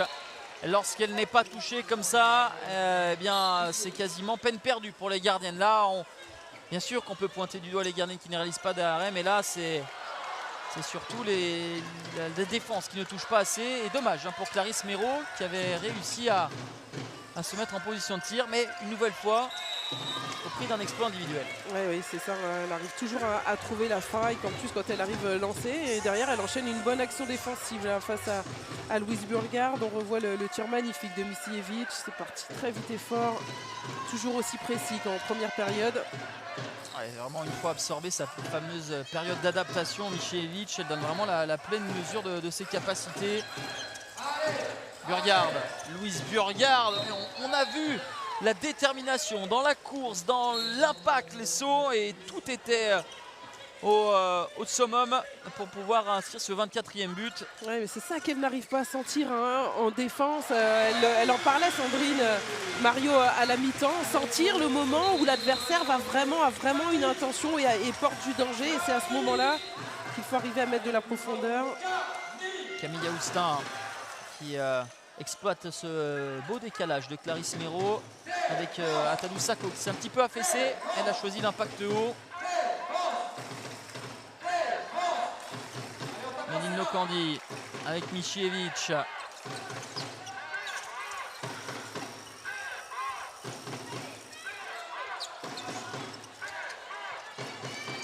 Michievich, bonne défense de Luce Cusset et Lucie Granier qui a jailli, et c'est Camille Aoustin qui finit le travail, et 2 minutes pour Méline Nokandi. Ouais, c'est un peu plus conforme à l'identité de Bisontine. Là, ce jeu rapide qu'on n'a pas vu de toute la première mi-temps commence à se développer un peu en ce début de deuxième. On a revu cette faute de Méline Nokandi sur sa partenaire en équipe de France, Lucie Granier, qui lui a valu donc cette exclusion temporaire, pendant que Camille Aoustin a inscrit son 2e but consécutif.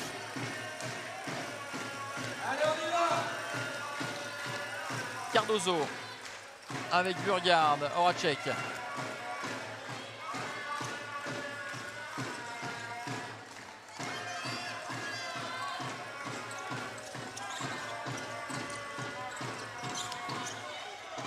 Horacek avec Michievich, Burgard.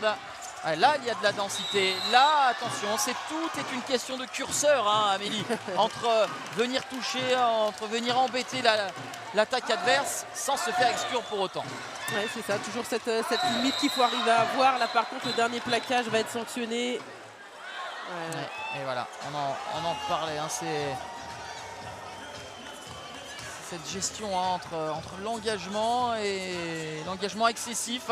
Et le permitisme un petit peu. Ouais, bah disons que sur le tout début elle est bien. Par contre après elle va trop loin. Lâcher plutôt, quitte à ce que ses coéquipières viennent l'aider. C'est reparti avec Besançon qui va devoir défendre en infériorité numérique. On a fait sortir hein, la gardienne évidemment du côté messin. Horacek, Tamara Horacek, le tir à rebond et une belle parade de Sakura Augueux, façon de gardien de football.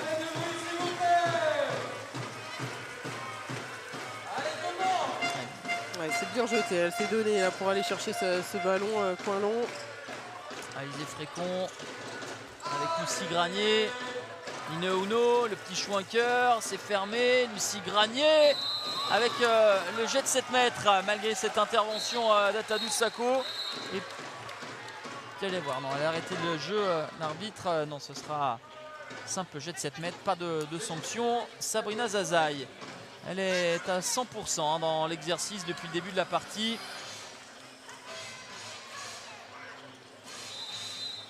Elle le restera avec ce quatrième pénalty transformé.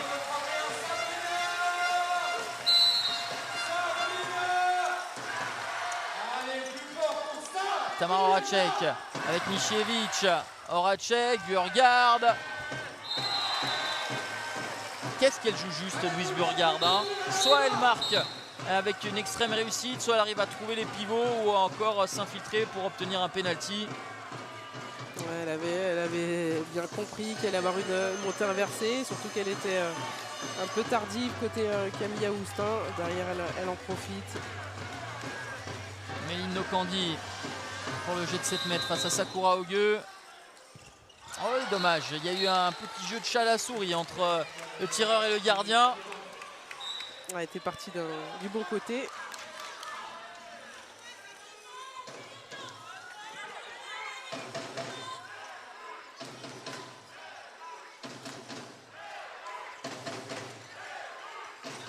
Frécon. Alizé Frécon avec Linouno. Méro. Aoustin. Allez, c'est très latéral pour l'instant. On n'arrive pas à les venir défier frontalement cette défense. Mais si, c'est chose faite ici avec Clarisse Méro. Et qu'on la mette à droite, qu'on la mette à gauche. À chaque fois, hein, c'est la même sanction pour les défenseurs en face. Allez, Louise Burgard qui poursuit son petit récital.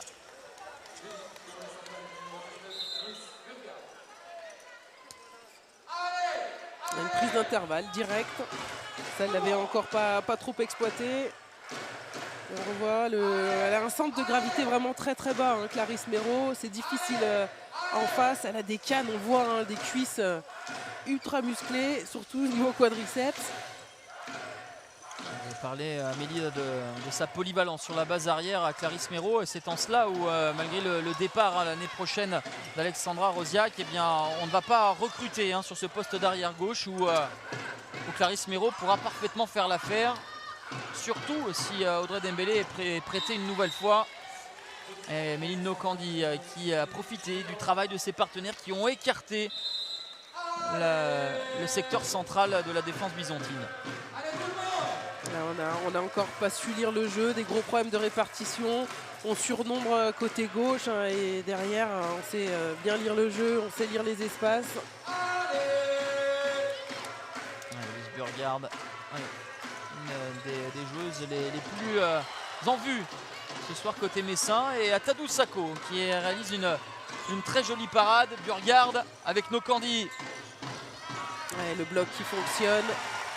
Elle a bien refermé au premier poteau. Lineo Uno pour Lucie Granier. Le petit Chab. Oh, elle le tient bien.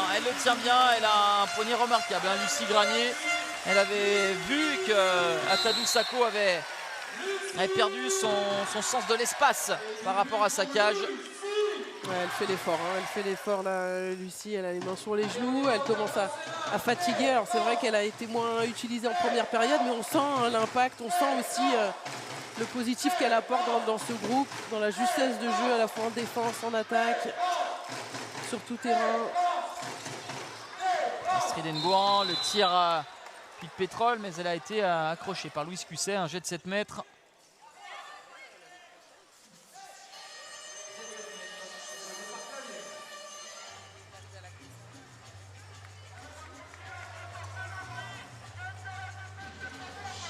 Nokandi en échec face à Sakura Ogueux qui a parfaitement anticipé l'impact du tir de l'internationale française. Ouais, voilà, on parlait des arrêts de gardiens qui étaient quasiment inexistants en première période. Là, c'est beaucoup mieux. Ouais, le tir va passer au-dessus pour Louise Cusset, mais elle a été gênée. Elle a été gênée, évidemment. Ce sera un nouveau jeu de 7 mètres avec Sabrina Zazaï.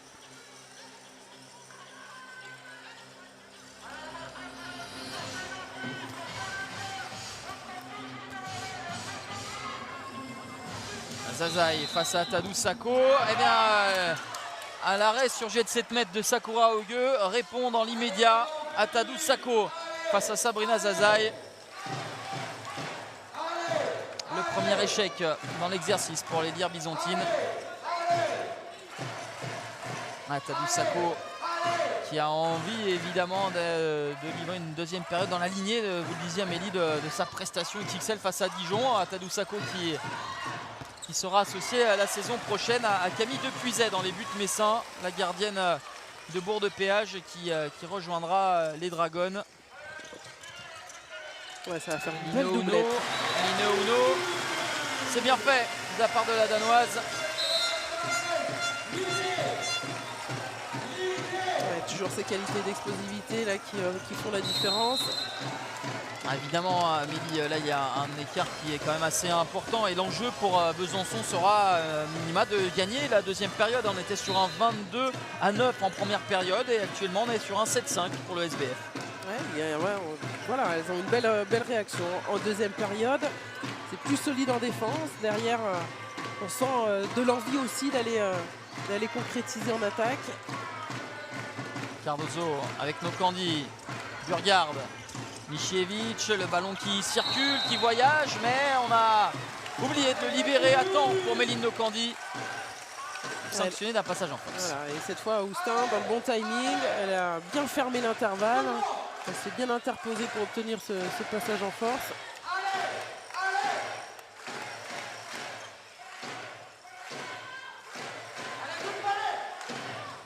Alizé Frécon avec Lineo Uno. Bien joué de la part de Clarisse Méraud qui tient son rang assurément. Elle n'a pas peur d'y aller, la tête en avant et elle met en difficulté l'arrière-garde Messine. Ouais, superbe, la feinte derrière enchaînée à l'opposé dans le 1-2. Même face à une bonne défenseuse comme Louise Burgard, eh bien ça passe. Lineo Uno face à Atadou Sako. Plusieurs feintes qui ont fait lever la jambe de la gardienne Messine.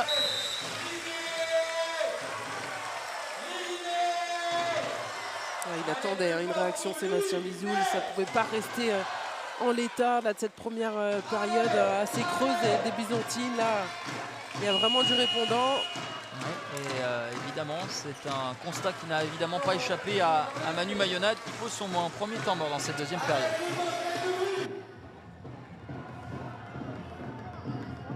En 11 minutes et on a pris 8 buts en 11 minutes, soit un de moins que sur la première mi-temps. Vous êtes beaucoup moins concernés et vous devenez feignantes. You're lazy, Jamila, I'm sorry. You're too much down all the time. Derrière, les fermetures, elles sont complexes. On est moins mobile, on met moins d'activité. On dissuade moins, on est moins ce joueur. Jouez un peu plus haut. Mettez du sens à ce qu'elle veut le faire. Pourquoi, quand et comment. Maïro, elle a marqué toutes les séquences. Louis, sur quoi? Tu as été excellente au premier mi-temps, on ne te voit plus. Tu es tout le temps en train de reculer. Avance, jouer, activité, montée, inversée, on enchaîne. Allez.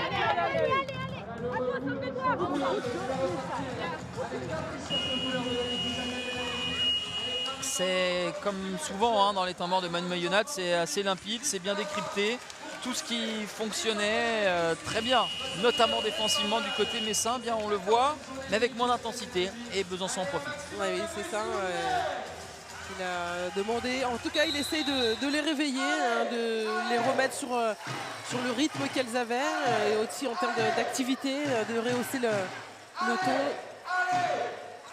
Burgard avec Cardozo, Nokandi avec Sarah Boukti.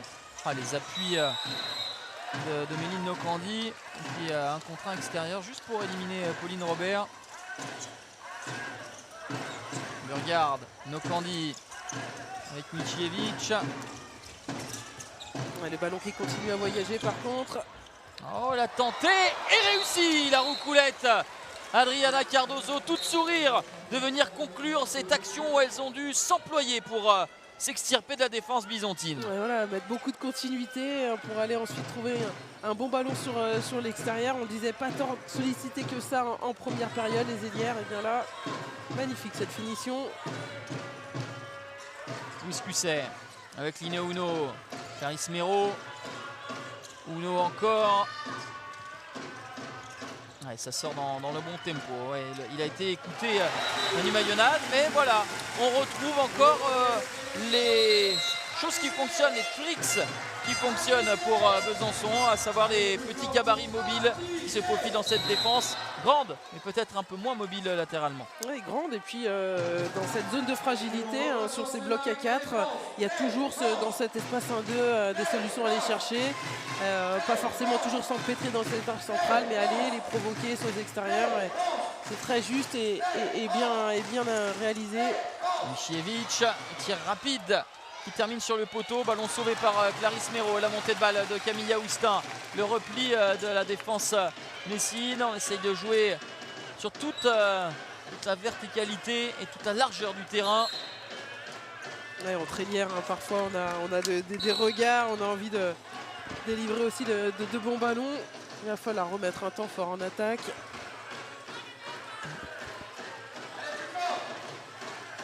Allez, une opportunité pour les Byzantines de passer en dessous de cette barre symbolique des débuts de retard avec Alizé Frécon, Clarisse Méraud. Oh, elle aura tout fait, la feinte du tir à la hanche et ensuite appui droite-gauche, 2 minutes au passage pour Kamila Michievich.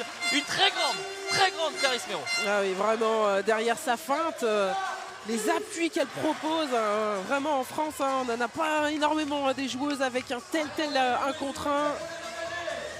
Évidemment, on le sait, hein, Besançon ne fait pas partie des équipes, des écuries avec le plus grand, le plus large budget. Eh bien, on fait avec les recettes maison, à savoir avec la formation, parce qu'on a vu tout à l'heure Lucie Granier, on voit Clarisse Méraud. Voilà cette formation byzantine qui est illustrée, qui est à l'honneur. Les deux joueuses, hein, Méraud et Granier, qui ont signé leur premier contrat pro en ce début de saison. Et là, qui croquent à pleines dents dans cette Ligue Butagaz Énergie. C'est vrai que c'est vraiment un club fournisseur de jeunes talents. Le but vide, et bien voilà, évidemment parfois c'est un raccourci de dire oui, des arrêts de gardienne, ça peut faire pencher la balance, mais c'est pleinement le cas. La parade de Sakura Ogue, Lineo Uno qui a vu que Atadou Sako était sorti de sa cage, et bien elles sont passées en dessous des débuts tout à l'heure. Maintenant elles sont à -8. Ouais, c'est beau, c'est vraiment beau, l'énergie qu'elles arrivent à mettre. On sent cette colère, cette rage qui sort des tripes côté byzantin, et ça donne un tout autre visage, un tout autre rendement.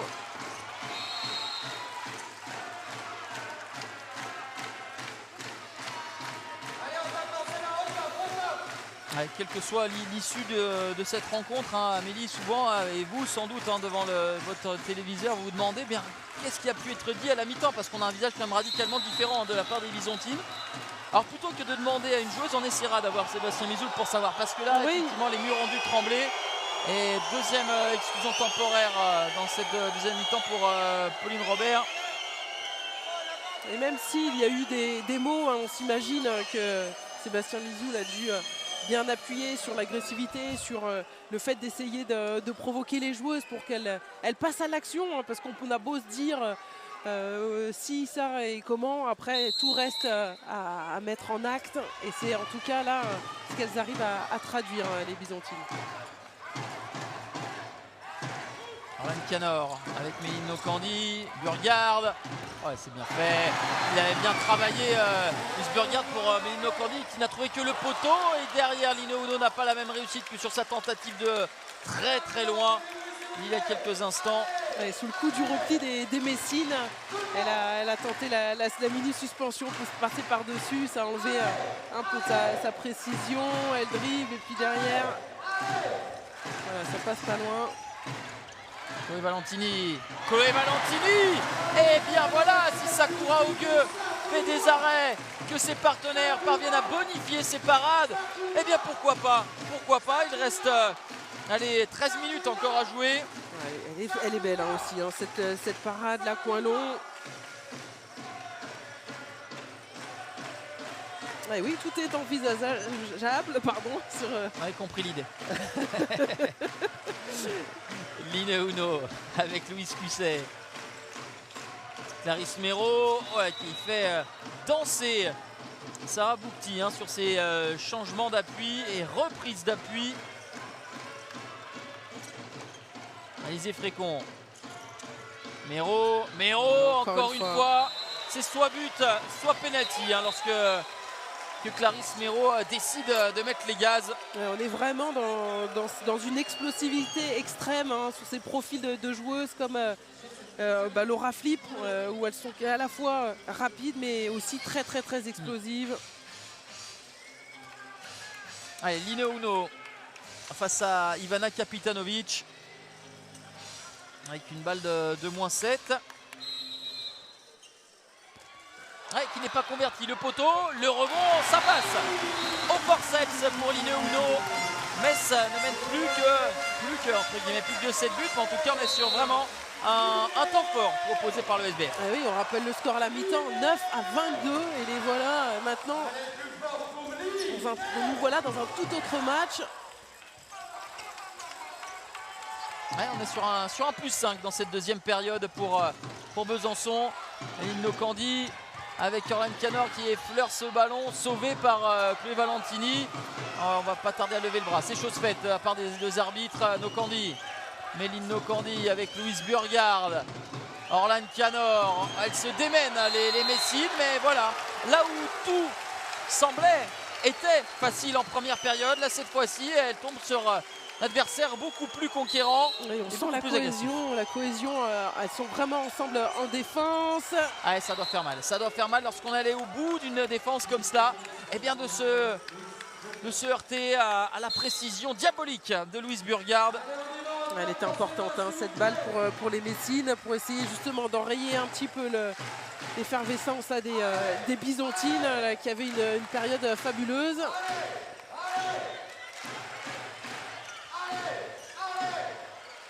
Camille Austin, petit lob, bien touché. Et Besançon qui marque son 22e but. Elle est toujours dans cette idée, hein, d'aller concrétiser aussi des actions sur l'extérieur. On va chercher l'adresse de Camille Austin. On est sur du 13-7 en deuxième période pour Besançon. Ouais, là, on peut voir si François Caudal peut nous capter Manu Mayonade. Évidemment, si la probabilité que Metz s'impose est forte, malgré tout, il ne coûte que très peu à la deuxième mi-temps proposée par ces filles, qui est diamétralement opposée à ce qu'elles ont proposé en première mi-temps. Ouais, là, cette fois, elles sont sur tous les coups et même à la parade. Avec la bonne défense, hein, qui a contraint le tir lointain et l'intervention derrière de Sakura Ogue. Line Uno avec Alizé Frécon.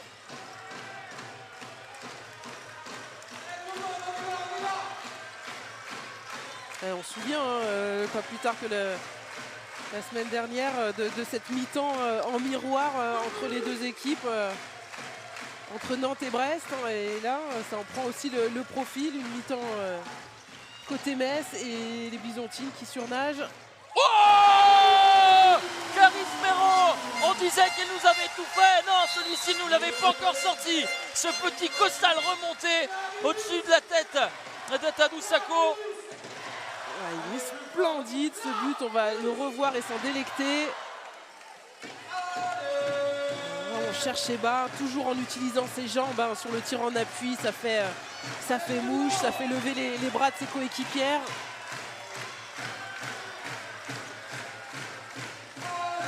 Emma Jacques avec Orlan Canor, le 1 contre 1 d'Orlan Canor et la parade de Sakura Ogieux, Lucie Granier en contre-attaque qui s'est précipitée. Lucie Granier, une parade importante d'Ivana Kapitanovic. C'est vraiment dommage, toujours à la passe décisive, Clarisse Méraud sur les bons coups. Et puis derrière, peut-être à bout de course, à bout de force, elle a jeté ce ballon sans s'avancer plus près, sans jouer avec la gardienne. Rarement le Metz Handball aura été bougé sur l'espace d'une mi-temps dans ces proportions-là. Emma Jacques avec Adriana Cardozo.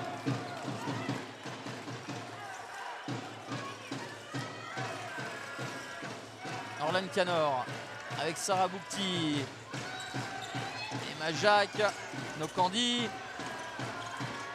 Regardez cette envie de venir impacter l'adversaire, mais on arrive à libérer ce ballon pour Sarah Boukti. Ça change tout quand on met de l'agressivité, quand on met des coups. Clarisse Méraud, le passage de bras avec un pas de trop selon l'opinion des arbitres et donc le marché. Orlan Canor. On revoit le ballon là sur Sarah Boukti, toujours aussi habile quand elle a des balles.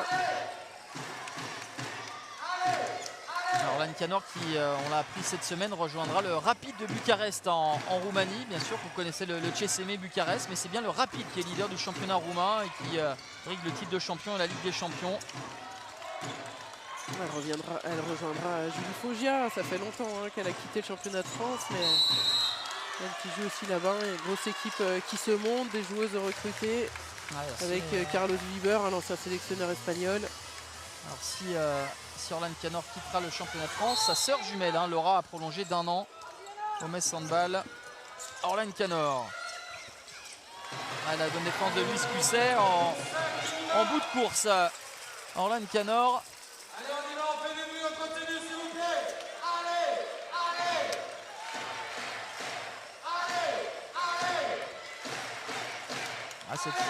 Si elles viennent à s'incliner, les Bisontines, c'est toujours ce prisme du verre à moitié vide ou à moitié plein. Bien sûr, ce serait l'amertume d'une défaite, mais la satisfaction d'avoir vraiment livré une très belle copie en deuxième mi-temps. Oui, su réagir et puis su aussi se servir des échecs de cet échec de la première mi-temps.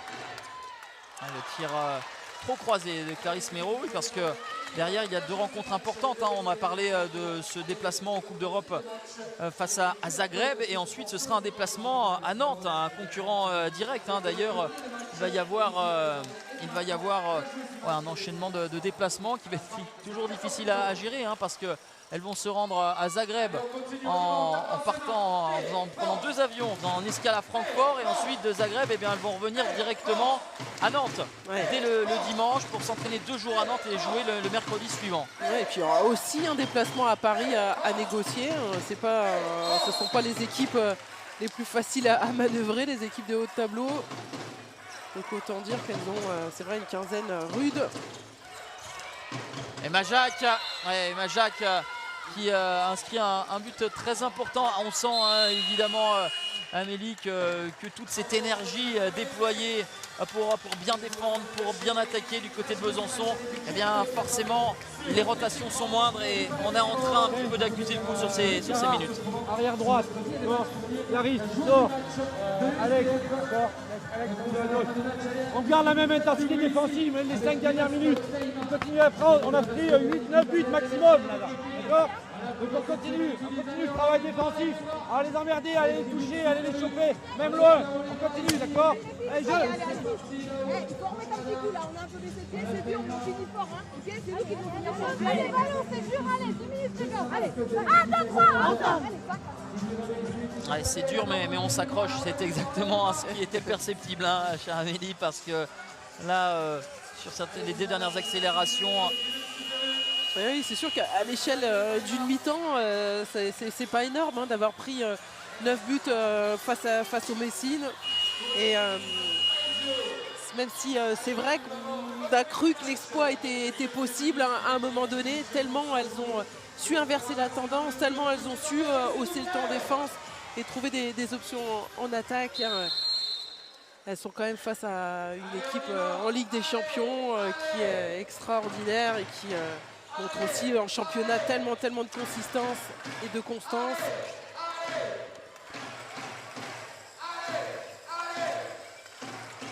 Aoustin avec le retour de Rosiak. Chimanga, Alizé Frécon, le petit schwanker et ça finit au fond avec Pauline Robert. Ouais, on fait l'effort aussi de lâcher les ballons, d'aller offrir cette balle décisive à Pauline. Horacek.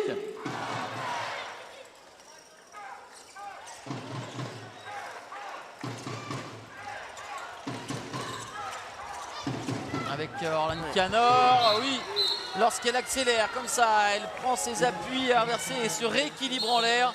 Elle est intouchable, inarrêtable. Là, c'est du tableau d'école, on fait rentrer en 2 pivots et puis derrière, on joue dans les espaces. Les Messines semblent avoir mis le coup d'accélérateur nécessaire et profiter du léger coup de mou des Byzantines pour conserver le matelas suffisant pour ces 4 dernières minutes. En revanche, il y a un gymnase où là, il y a encore du suspense à 5 minutes de la fin. Nantes mène d'1 but au complexe Vercors face à Bourg-de-Péage. Le kung-fu et la roucoulette de Camille Aoustin. C'est lu par Ivina Krepitanovic. Et Majak avec Horacek, Canor. Pour la suite des résultats, Toulon mène 23-16 face à Celles-sur-Belle. Il reste 7 minutes. On vient de démarrer la deuxième mi-temps et ça fait plus 7 pour Brest face à Plantecuq, 19-12. Et Paris mène 11-6 à Nice dès le début de la deuxième mi-temps. Voilà pour les scores en cours. Bras levé avec Astrid Ngouan et Majak. Oh, et la passe sautée de Tamara Horacek, impeccable pour Chloé Valentini. Ouais, les Messines qui retrouvent de belles phases de jeu en attaque avec de la justesse sur cette passe décisive, avec cette passe sautée bien jouée. Chimanga avec Rosiak. Ouais, elle était neutralisée sur le haut des épaules, mais il a eu encore la latitude avec le poignet pour trouver ce coin long. Elle n'a pas fait partie des joueuses dans la remontada, mais c'est vrai qu'en première période, elle était beaucoup utilisée à droite. On la sentait pas très à l'aise, en tout cas ce soir. Et là, replacée à gauche, elle trouve une belle option.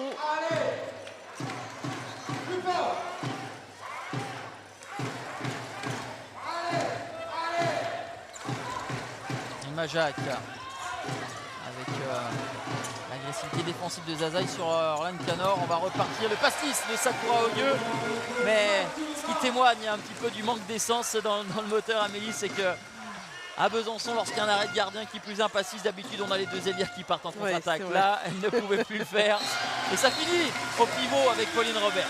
Ouais, c'est toujours particulier ces périodes. C'est vrai qu'elle n'avait pas eu autant d'enchaînement. Contrairement aux Messines en Ligue des Champions, c'est dès septembre que ça commence pour les Byzantines. C'est vraiment en janvier où ça enchaîne énormément, même s'il y a eu quelques matchs de qualif au départ. Les Messines, quant à elles, enchaîneront 2 matchs de Ligue des Champions. On a parlé tout à l'heure Vipers ce samedi, puis Crime Ljubljana en match en retard de cette de Ligue des Champions où les Messines sont 3e derrière Dior et Vipers. Allez, un nouvel arrêt de la part de Ogieux. Chimanga avec Alizé Frécon. Voilà, superbe aussi la sortie inversée là, de Chloé Valentini.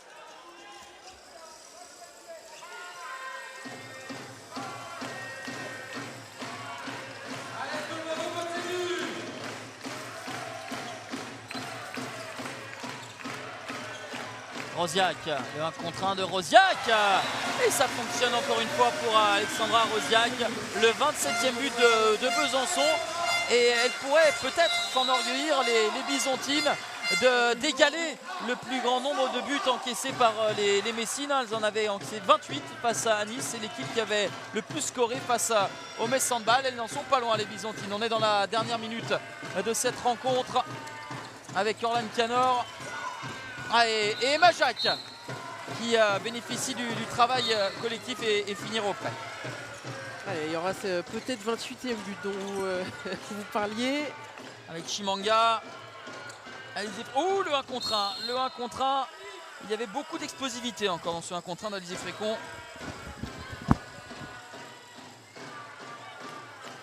Allez, ça sera la toute dernière attaque vraisemblablement du match. Avec Alizé là, qui va venir fixer pour Rosiak. Et le voilà, c'est le 28e but Jocelyn. Il y en a des arguments côté Besançon. Notamment cette possibilité avec Rosiak aussi de marquer de loin. On aura eu un autre visage pour les Byzantines. En tout cas en seconde période, elles ont su enfin mettre l'agressivité tant demandée par Sébastien Mizoul en première période. Elles pourront se servir de cette deuxième mi-temps référence parce qu'arriver à inverser la tendance face à n'importe qui, face à des Messines bien en place, qui avaient eu un jeu très posé, qui avaient montré une première mi-temps assez étincelante, c'était pas vraiment facile à faire. Il a fallu sortir les tripes, il a fallu énormément s'employer en défense et derrière bonifier collectivement tous ces talents. C'était vraiment un beau regain de la part des Byzantines, Jocelyn. Ouais, il y aura deux choses qu'il faudra retenir. Besançon a remporté la deuxième mi-temps plus 7. Pas beaucoup d'équipes peuvent se targuer de remporter une mi-temps face à Metz, qui plus est sur cet écart. Et d'avoir, on en parlait il y a à l'instant, de marquer 28 buts face aux Dragons. C'est le plus gros total, le plus gros co-total avec Nice. Louise Burgard, bonsoir Louise. Félicitations pour cette victoire. Merci beaucoup. Même si alors on est perfectionniste du côté du Metz Handball. Ouais. Évidemment il y a la victoire, mais on va regretter cette deuxième mi-temps qui a été moins maîtrisée. Ouais, on a su que c'est difficile à jouer ici. On a fait un presque parfait première mi-temps, mais on sait elle a la rigueur et ouais, on a joué mal. Je pense qu'elle a marqué 9 buts dans le premier mi-temps et elle a marqué trop en deuxième.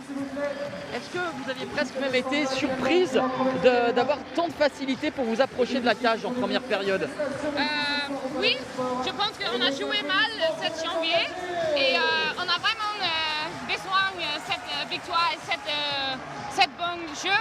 Mais oui, je suis contente. Alors, on est encore invaincu dans les championnats. Et du coup, en retenant vraiment la partie quasi parfaite sur les 30 premières minutes, il y a de quoi s'appuyer là-dessus pour ce gros match qui arrive face aux Vipers. Oui, c'est désolé. Oui, c'est un gros match aussi. Et, oui, mais maintenant que je n'ai pas pensé à Vipers, je pense juste à ce match. Pensez à vous reposer surtout. Merci Louise. Merci Louise.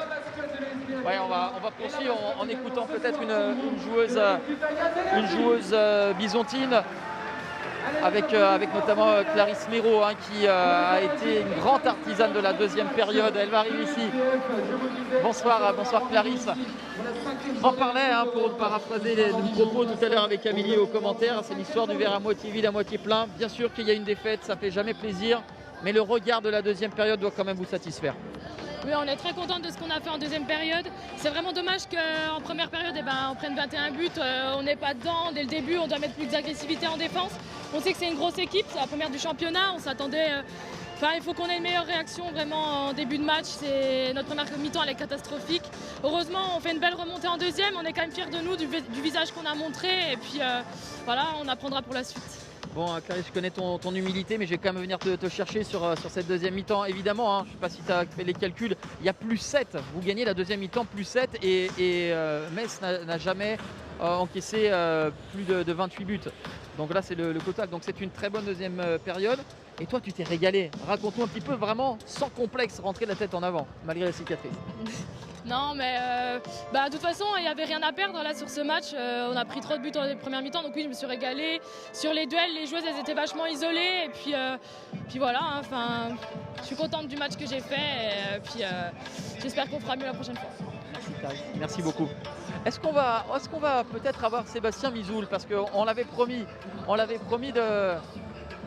d'avoir les propos de la mi-temps. Bon, Sébastien, souvent on dit bien, on serait curieux de savoir ce qui s'est dit au vestiaire à la mi-temps. Eh bien, tu vas nous traduire tout ça? Non, je ne vais pas te dire ce que j'ai dit au vestiaire. Ah, en tout cas, même si tu nous dis pas le contenu, ça a été fructueux. Parce que quel décalage entre les deux mi-temps. Ouais, c'est une équipe à deux visages. Alors, bien sûr, je suis fier et content de la réaction, mais quand on est capable de gagner plus 7 en deuxième, plus 7 en deuxième et qu'on met 8 buts en première et tout ça, ma faute aussi, hein, sûrement. Hein, j'ai pas mis les joueuses qu'il fallait sur le terrain au bon moment. Et puis après, l'agressivité défensive de la deuxième mi-temps a fait qu'on a fait des arrêts, on a couru. Voilà, le handball, pour moi, de toute façon, c'est ça pour tout le monde. Il faut mettre de l'impact, il faut défendre et il faut courir. Donc, et nous encore plus parce qu'on est limité, on était un peu limité en attaque placée, il nous manque une gauchère aussi. Et voilà, face à une équipe comme Metz, si on n'est pas dans ce délire-là dès le début, on le paye cash. 22-8 à la mi-temps, c'est déjà un miracle qu'on soit revenu. Et je pense qu'on a fait une très belle deuxième mi-temps. En tout cas, je pense que les gens derrière leur écran ou ceux qui étaient au Palais des Sports se sont régalés en deuxième mi-temps. Et c'est le visage qu'on a envie de montrer jusqu'à la fin de la saison. Donc cette deuxième mi-temps, on va la regarder parce que si on est dans ce registre-là, ouais, on va aller en gagner des matchs, même chez des gros. Parce qu'on peut discuter parfois des enclenchements, des ballons qui n'arrivent pas, manque de fluidité. Mais là, il s'agissait juste d'envie et c'est justement là où tu avais mis l'accent. Pourquoi ça n'a pas fonctionné? Elles n'ont pas répondu à ces attentes-là. J'ai pas la réponse. Donc voilà, après, j'ai dit certaines choses au vestiaire. Elles sont revenues avec un autre état d'esprit aussi. Après, la composition de l'équipe en début de deuxième mi-temps, c'est pas du tout la même non plus. Hein. Nos grandes Alexandra ou Audrey étaient en difficulté en première mi-temps. J'ai trop insisté sur elles aussi peut-être, parce que j'en attends beaucoup plus de leur part, elles sont capables. Mais ouais, elles étaient en difficulté, ça arrive, c'est normal. Et après, les autres ont fait le taf aussi. Après, j'ai pas fait énormément tourner en deuxième mi-temps. C'est là un peu où c'est un peu embêtant pour la suite avec l'enchaînement qu'on va avoir. Mais on va essayer de bien récupérer. On a moins mal à la tête. Parce qu'il faut qu'on garde cette deuxième mi-temps-là. C'est bien ce qu'on a fait. C'est très très bien. Je suis fier des joueuses. Surfer sur cette deuxième période pour le déplacement en Croatie face à Zagreb, pour le match face à un concurrent, les Neptunes de Nantes, qui, pour info, se sont imposés dans salle Vercors, complexe Vercors face à Bourg-de-Péage. D'accord, je suis pas surpris. Nantes, c'est sur une pente ascendante actuellement. Ils ont des joueuses de très haut niveau, de niveau Ligue des Champions aussi. Donc ça ne me surprend pas qu'elles aient battu Bourg-de-Péage. Maintenant, on les a battues ici, amoindries. On se souvient du contexte du match. On a quand même eu 2 joueuses blessées très très tôt dans le match. Ça, je ne l'ai pas oublié. Donc on ira à Nantes, j'espère, dans les mêmes intentions qu'on a montrées en deuxième mi-temps. Ce qu'il ne faut pas oublier aussi, c'était un petit salut, je crois. On en avait parlé. Ouais, un petit coucou à Chloé Bulleux, qui a été maman hier d'un petit Noé. Donc, je fais un petit coucou. Merci, c'est passé. Merci beaucoup. Peut-être on aura l'occasion de la croiser ou pas, hein, Chloé Bulleux, puisque nous serons à Toulon la semaine prochaine, hein, avec une opposition entre Toulon et Dijon. Pour faire un petit retour, hein, pour boucler la boucle.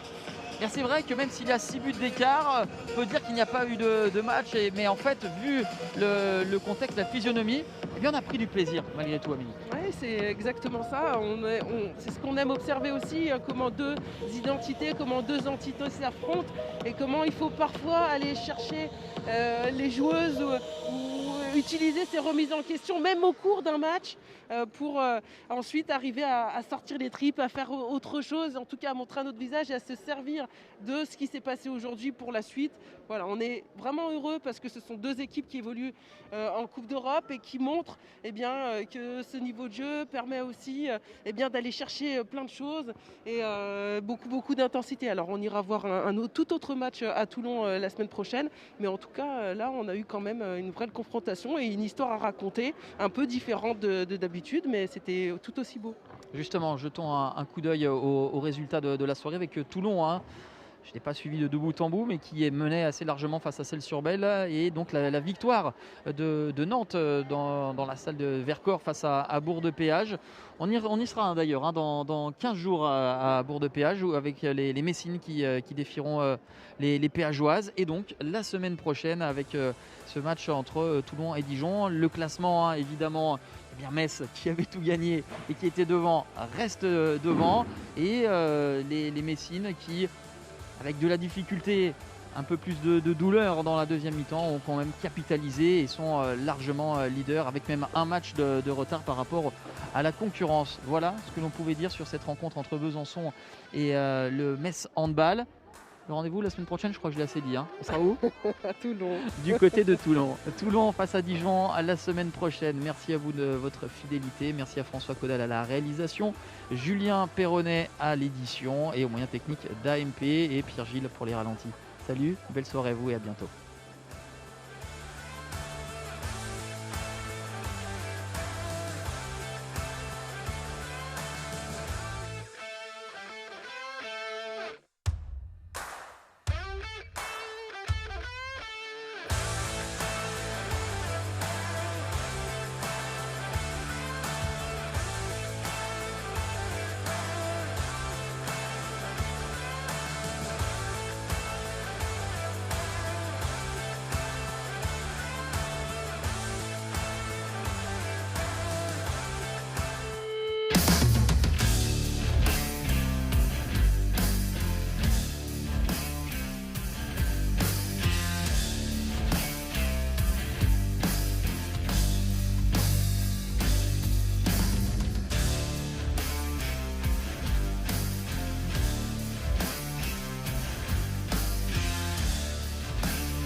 Partagez l'énergie des clubs féminins de handball français avec Butagaz, partenaire titre de la Ligue Butagaz Énergie. Allez les handballeuses,